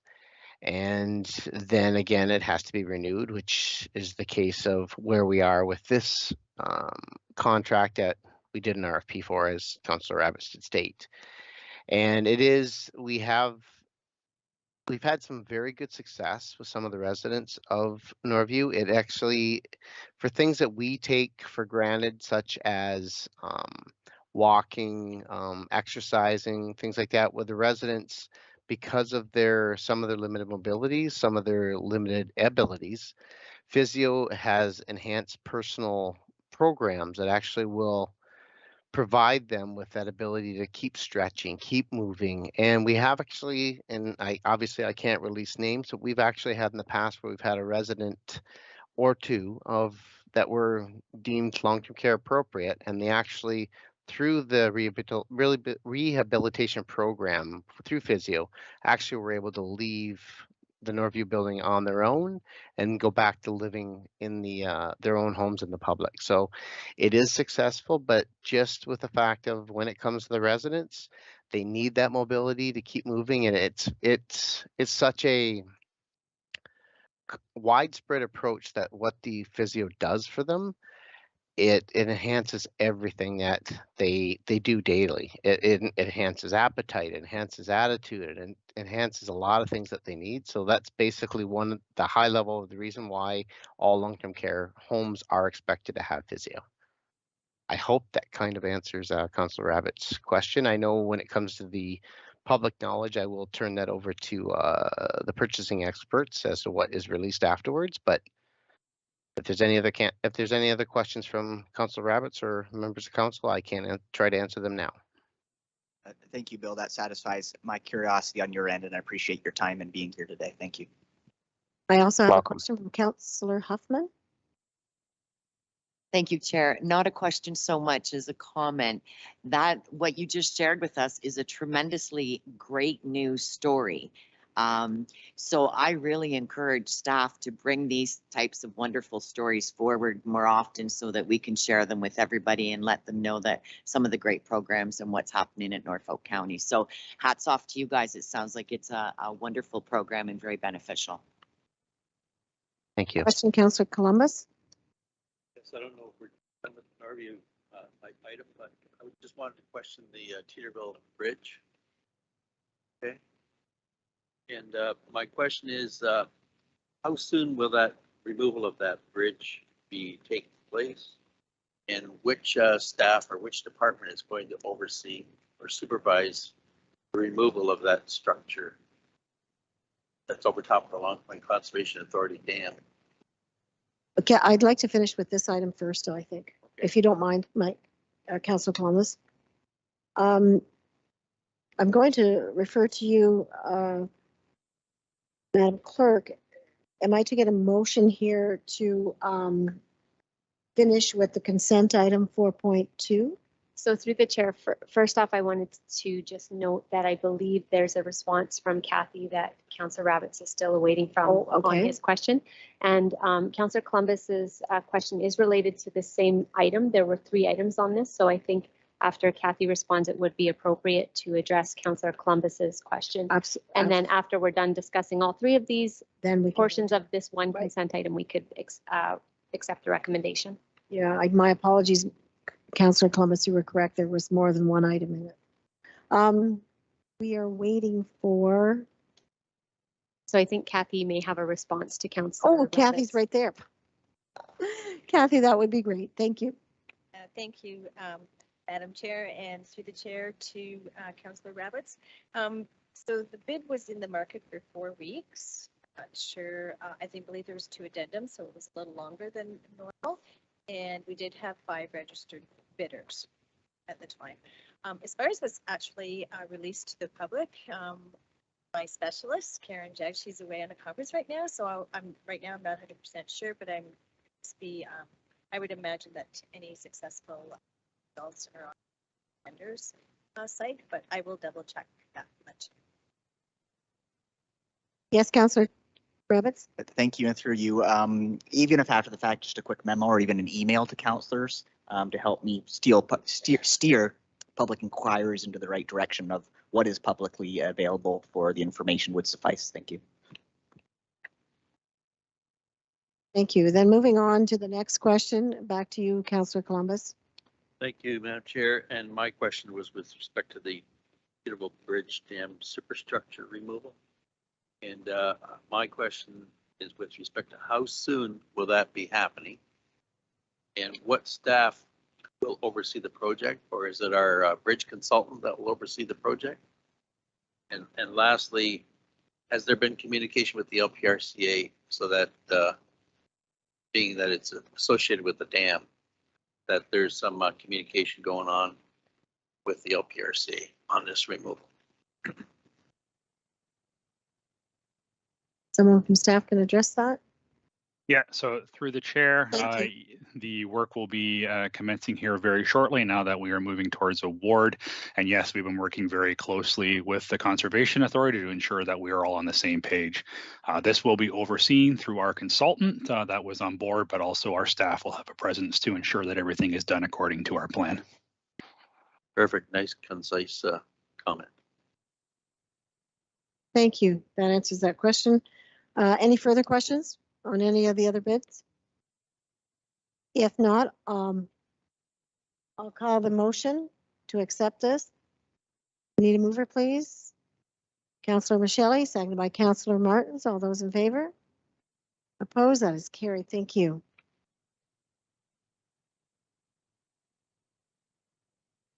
We are now on, does anyone need a break? No, we're good. We can continue, think for a bit. What was that? Yes, no, maybe so. Yes. Through you, maybe just before we enter into closed. Okay, that will be sufficient. You're absolutely correct. Okay, continuing on with 8.6 was the office of the CAO. I'll move that over to Mr. Mendez, and the floor is yours. Thank you very much, Madam Chair. I'm going to pass this on to Teresa, who's done some research on flags and flag protocols and policies and would present the draft report to you. Thank you through the chair to council. So it was my team that worked on this report. So as council is aware, our county recognizes the importance of flags and that the symbols that they provide with respect to honor and pride. We also recognize that flags must be treated in a respectful and consistent manner. Because of that, we have adopted in 2002, amended in 2009, a policy that supports the half-masting of flags for the expression of collective mourning, as well as the ability to raise flags to celebrate the strength of Norfolk County's history, diversity, and inclusivity. We recognize that our policy needed some updating, so we have provided that updating in this version to provide better clarity and to address some of the issues we ran into in 2022. One of the things you will see in the report is that we are suggesting that perhaps council may want to look at implementing a community flagpole here at Governor General Simcoe Square, and that would result in a fourth flagpole here. So currently we have 3 flagpoles, one for the Canadian flag, one for the provincial flag, and one for Norfolk County flag. When we raise flags now, we take down the Norfolk County flag and raise the other flags. So community flagpole would allow us to always fly our 3 mandatory flags, as well as provide an opportunity to have flags raised. We are not asking for council's approval for that implementation. We're just asking for council's support to bring an MBI forward in the budget to discuss, to determine what that cost will be and if council is supportive at that time. We have written the policy in such a way that if the community flagpole is not implemented, the policy still stands, and we would continue with using that 3rd flagpole for flags. So the other thing I just wanted to address was with respect to the half masting. I want to bring it to council's attention that we have numerous facilities across Norfolk County. Facilities alone, we have over 30 flagpoles. That's not including the fire halls or the emergency service areas. So it is challenging to lower flags at every single building. There's a substantial cost for staff time to do it. Not only do you lower that flag, you also have to raise it. Depending on the timing, could result in overtime costs for staff to do that. So we, which our previous policy also said, we have limited our lowering of flags to cab only. There is an exception in the policy that allows for consultation with the mayor at the mayor's discretion. We can amend the policy, informally to provide further flag lowerings if needed, and which we did last week. So I think that we have captured pretty much what needs to be captured in the policy. We did a lot of benchmarking with other municipal flag policies, and I feel that we have, addressed a pretty good policy now. Obviously, there could be improvements in the future, but I think that it addresses a very outdated policy, and we're just looking for council to approve our recommendation today. And I'm happy to take any questions from council. Are there, yes, Councillor Huffman? Thank you, Chair. I guess not so much a question, but really the public really count on us to be leaders in that area in terms of lowering the flags to half staff and things like that. So I see it as a very important policy. Thank you. Are there any other questions? If not, I'd like a motion. If I could get a motion for a staff report. Yes, Councillor Rabbits, a seconder. Councillor Van Passen, to clear that, that is for you, a motion so that you can submit this to. The motion is that the flag protocol policy as presented would be approved, and that council would direct staff to include community flagpole and associated landscaping at CAB in the proposed 2023 capital budget as outlined in the report for consideration during budget deliberations. For consideration, yes. So that's clear. All those in favor? Opposed? That is carried. Thank you very much. And again, we are looking at. Do we have another? Oh, we do have another staff report here. Yes, okay. Thank you, Madam Chair. I'm going to, in regards to the fire bunker gear, I'm going to pass this on to Gord, who is here to take any questions and provide a summary. Thank you, Madam Chair and Council. The report that we're discussing tonight is staff is asking and seeking approval for the renewal of our single source purchasing and standardization for bunker gear. This is the product that all the firefighters wear for their main portion of their PPE. So with us going forward with the standardization and the single source purchasing, it allows us to utilize the gear throughout its 10-year lifespan by by allowing us to mix and match coats and pants, things like that, as staff move on and we hire new staff. So the rest of the information is contained in the report. If there are any questions, I'd be happy to answer. Thank you. Are there any questions concerning? If not, I would need a motion. Yes, Councillor Taylor, seconded by Councillor Huffman. Thank you. All those in favor? Opposed? That is carried. Thank you very much.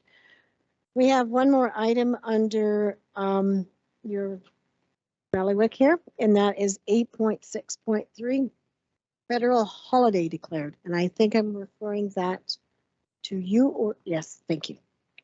Thank you very much, Madam Chair. Joining us virtually is Aaron Anderson, our Director of HR, to discuss what's in the news this afternoon. Many of you may not be aware, but the federal government is in the process of announcing a day of mourning, which would be September the 19th, this upcoming Monday. Still some confusion as to exactly what they're proposing, but Aaron will give us a little bit of information, and we're seeking this committee's direction to staff so we know how to proceed for Monday. Aaron?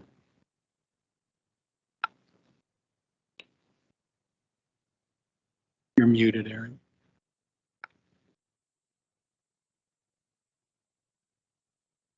Thank you. So thank you, Al, and thank you to the Chair and Council for allowing this last minute item.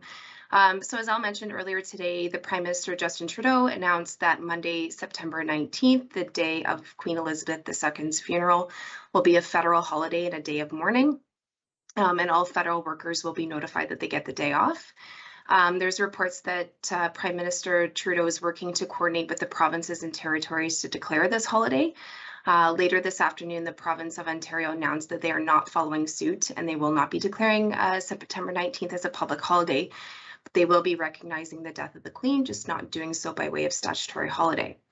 However, as many of you will recall from a report that we brought last year on a similar topic, in Norfolk County, the CUPE Collective Agreement, which represents the inside-outside staff members, the ONA Collective Agreement, which represents the nurses in public health, the OPSU Collective Agreement, which represents the paramedics, and the non-union policy that applies to all the non-union staff, all have provisions whereby it states any day proclaimed by the federal, provincial, or municipal governments are automatically recognized as a statutory holiday. So this language in our collective agreements would automatically provide these groups with the September 19th federal holiday. There are two union groups in the county that do not include specific language in their collective agreements and therefore would not automatically get the September 19th federal holiday. Those union groups are SEIU, who represents our service workers at Norview Lodge, and UFCW, who represent the registered nurses at Norview Lodge. These agreements just list the recognized holidays, but no specific language related to the federal, provincial, or municipally declared holidays. So again, you may recall in a previous report entitled National Day for Truth and Reconciliation Statutory Holiday, Council had approved the recommendation to recognize federally declared holiday for all Norfolk County staff, regardless of the language in the collective agreement, in order to treat staff across the corporation in a fair and consistent manner as it related to recognized holidays. So staff are coming forward with two options for Council to consider today. One of them being only to recognize the stat on September 11th for those employees who are covered by collective agreement language noted above, or to recognize the stat for all employees. Staff are recommending that the federal holiday on September 19th be recognized as a public holiday and a day of mourning for all Norfolk County staff. We continue to monitor the situation. There's lots of back and forth emails from human resources professionals and that sort of thing. But with that, that is our recommendation. And with that, we'd be happy to answer any questions. Okay, we have lots of questions here. Your worship first, and then Councillor Martin. Or what's the cost on this? Through the chair to Mayor Chop, this literally had come out today. Hence why we walked this on. So I don't believe I know costings have not been done for this day. We may be able to pull costings from the Day of National Truth and Reconciliation report that took place last year, but with that, I can hand it over to our finance friends. Thanks, Erin. Thanks, Erin. That's kind of what I was getting at. Yeah, we've had something similar already come during this term of council. Thank you. Through the chair to Mayor Chop, we'll look and see what we can find from last year's report. Though you're looking for a recommendation today, I take it. You're Through you, Madam Chair, we're looking for some direction. Situation is very fluid. We know that this committee and this council will not meet again before the 19th, which is Monday. And so we're looking for some sort of direction, and I'm hopeful we can pull that financial information for you shortly before we conclude this meeting so that committee can make an informed decision. Your worship, you would like to continue? Yeah, I just would have thought it would have been information that would have come maybe at the time, given that there's a significant financial implication, and we do have historicals that we could go. Moving over to Councillor Martin. You're good. Okay. Until we get that information, I don't think we can make a yes. Sorry, Teresa. Sorry.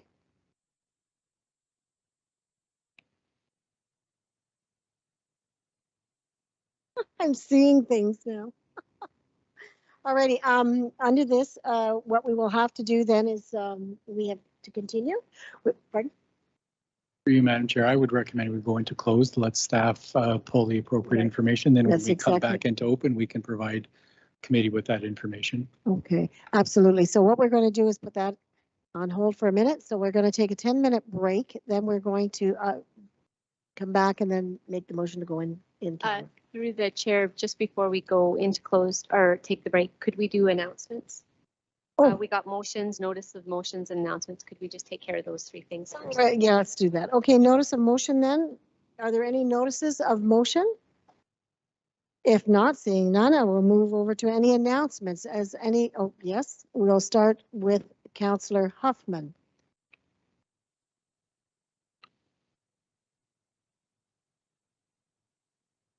Sorry, Chair, I just wanted to bring something up so I get my times correct. Okay.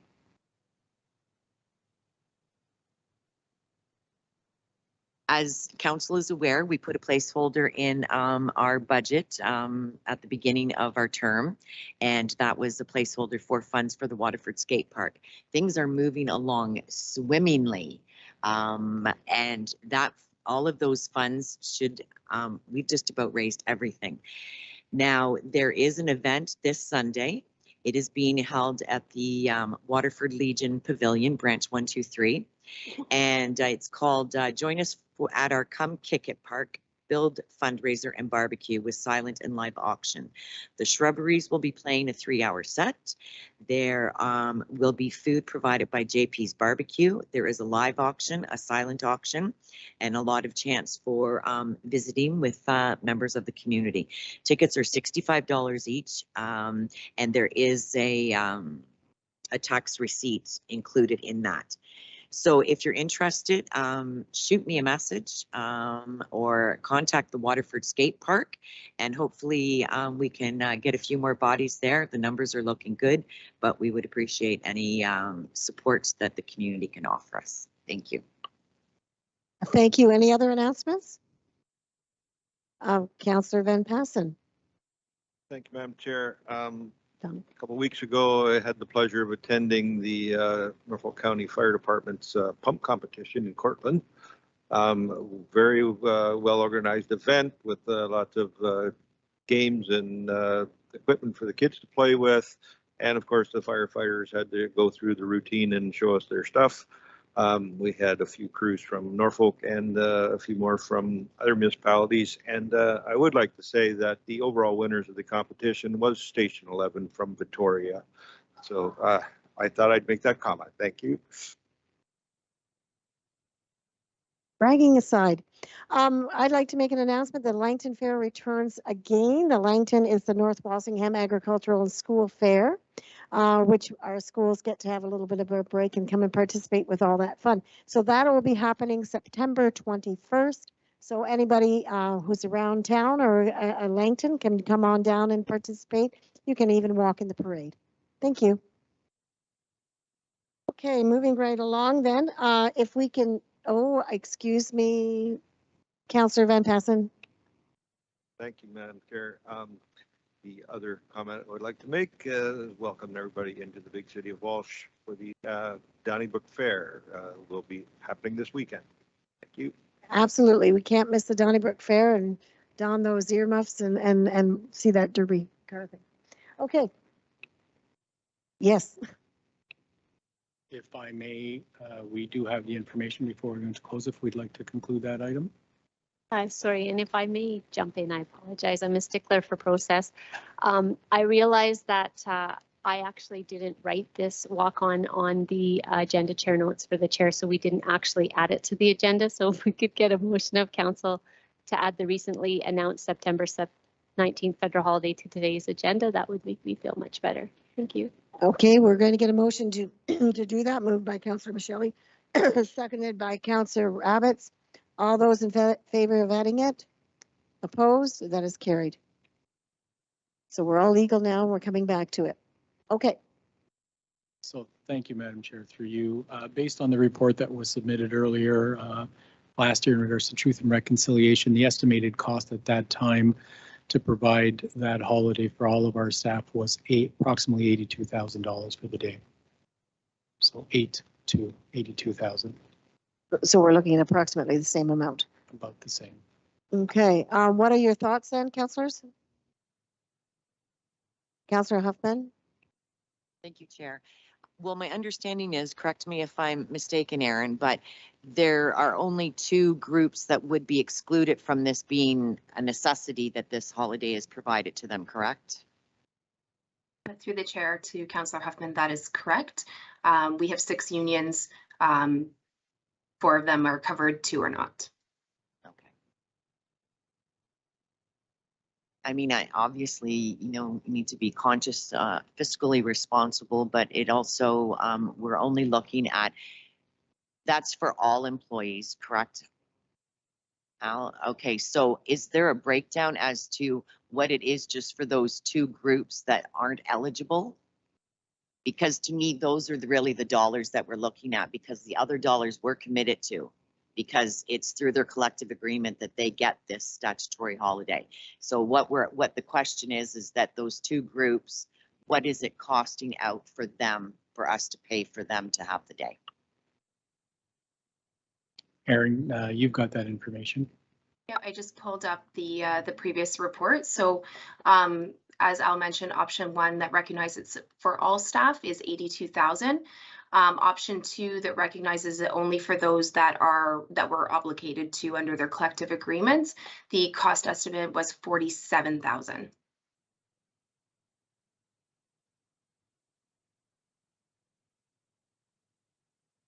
So 82 for all staff, 47 for those staff that would receive it anyway.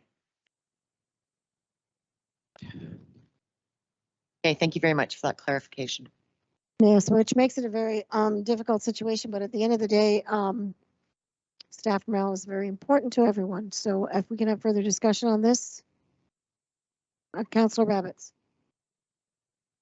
I would like to make the motion that we approve staff's recommendation. I think in fairness to all bargaining units and all Norfolk employees, we've suffered a tragic loss with the loss of our sovereign, our monarch, and I think this is, with respect to the right thing to do.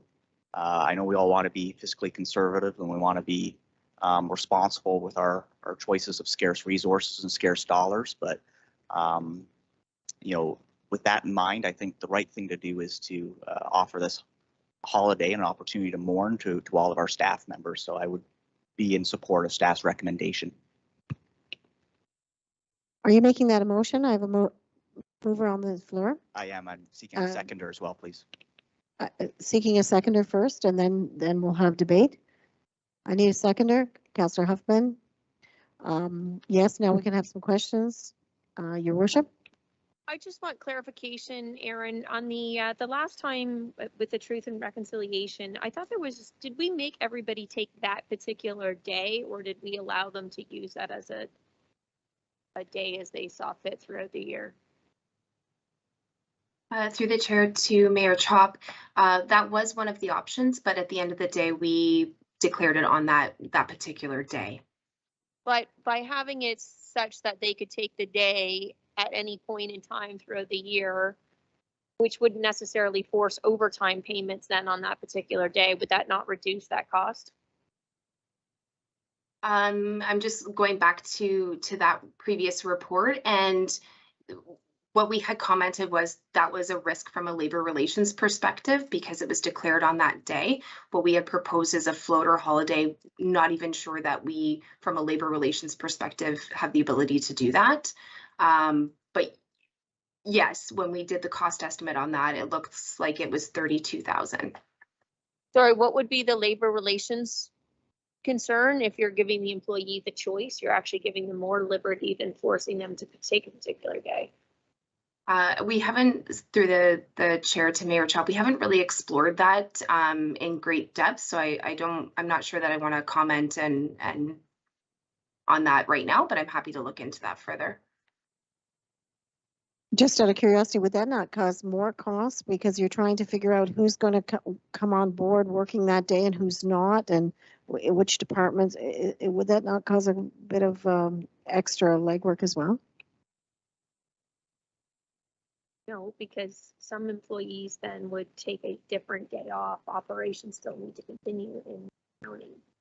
So then you're not paying overtime on those particular operations. I'll turn over to the CEO. So if I may, in regards to this, we're viewing this as a one-time day of mourning. This is not intended, I do not believe, to be an annual statutory holiday going forward. It's just the day of the funeral. Everyone has an opportunity to take the day and pay respects to our monarchy and Queen Elizabeth II. So the intent isn't for it to be floating. The intent isn't for it to sort of be continuous. It's a one-time September 19, 2022, and it's done after that. I don't believe the intent is that it would be an annual statutory holiday going forward. Your worship. Yeah, just to clarify, I didn't think it was. I assumed it was one time, but even for a one time with the Truth and Reconciliation Day, it was something that we had talked about, and I believe it is something that other municipalities did just because of the cost reduction that is associated with it. And to be quite honest, it actually works out better, I think, for some employees because then they can take the day whenever it suits them. Councillor Huffman. I appreciate it. Thank you, Chair. I appreciate the fiscal responsibility, but to me, a day of mourning is the day of the event, and the day of Queen Elizabeth II's funeral is Monday, and I feel that it should be observed on that day. Councillor Martin, did you have your hand up? With no further discussion, unless there is further discussion, I'm going to call the vote. All those in favor? Opposed? That is carried. Thank you. Thank you, Erin. Thank you.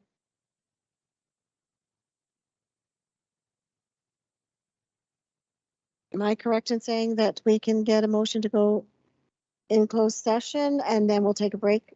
Or do you want to go take a break and then come back for this? Let's go. I need a motion to go into closed session. Moved by Councillor Martin, seconded by Councillor Van Passen. Oh, I saw your hand there. Would you like to indicate the reasons why, please? Thank you.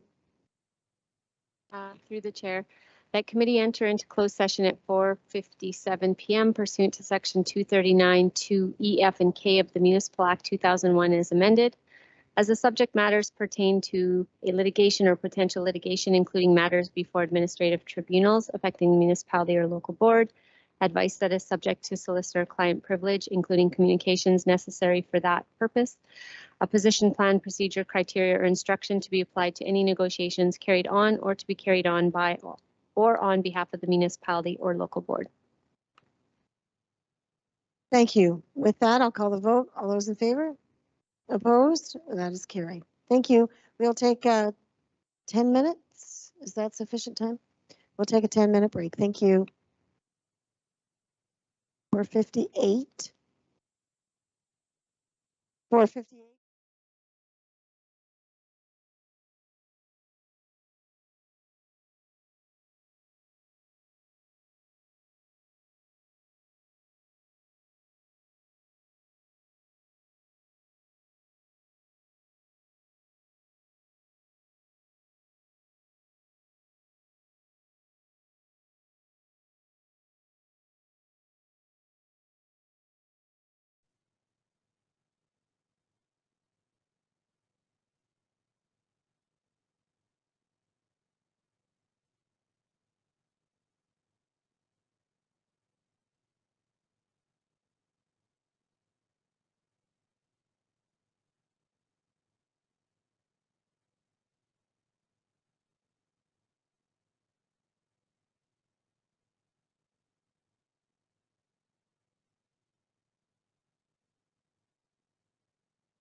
Thank you. We're on air. I appreciate your indulgence in our in camera. I'd like to get a motion that we come back to open session. Moved by Councillor Martin, seconded by Councillor Rabbits. All those in favor? Opposed? That is carried. I will turn this over to the first. Thank you, through the chair. So we have a motion moved by Councillor Columbus, seconded by Councillor Van Passen. That report CS 22 C11 confidential report proposed land license agreement Ward 7 be received as information, and that staff be directed to negotiate a land license agreement within the parameters as discussed in closed session. No discussion, any further discussion? If not, I'll call the vote. All those in favor? Opposed? That is carried. Continuing on. We will need one more motion. We'll need a mover and a seconder for that report CD 22 C14 confidential report, development charges, exemptions, legal advice be received as information, and that staff be directed to proceed as outlined in closed session.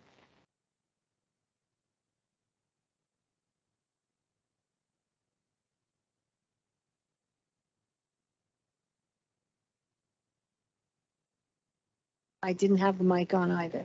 So anyway, we're finished with that. I'd like to get a motion to adjourn. Councillor Huffman, Councillor Taylor, all those in favor of adjournment. Thank you very much. We are adjourned. That is carried.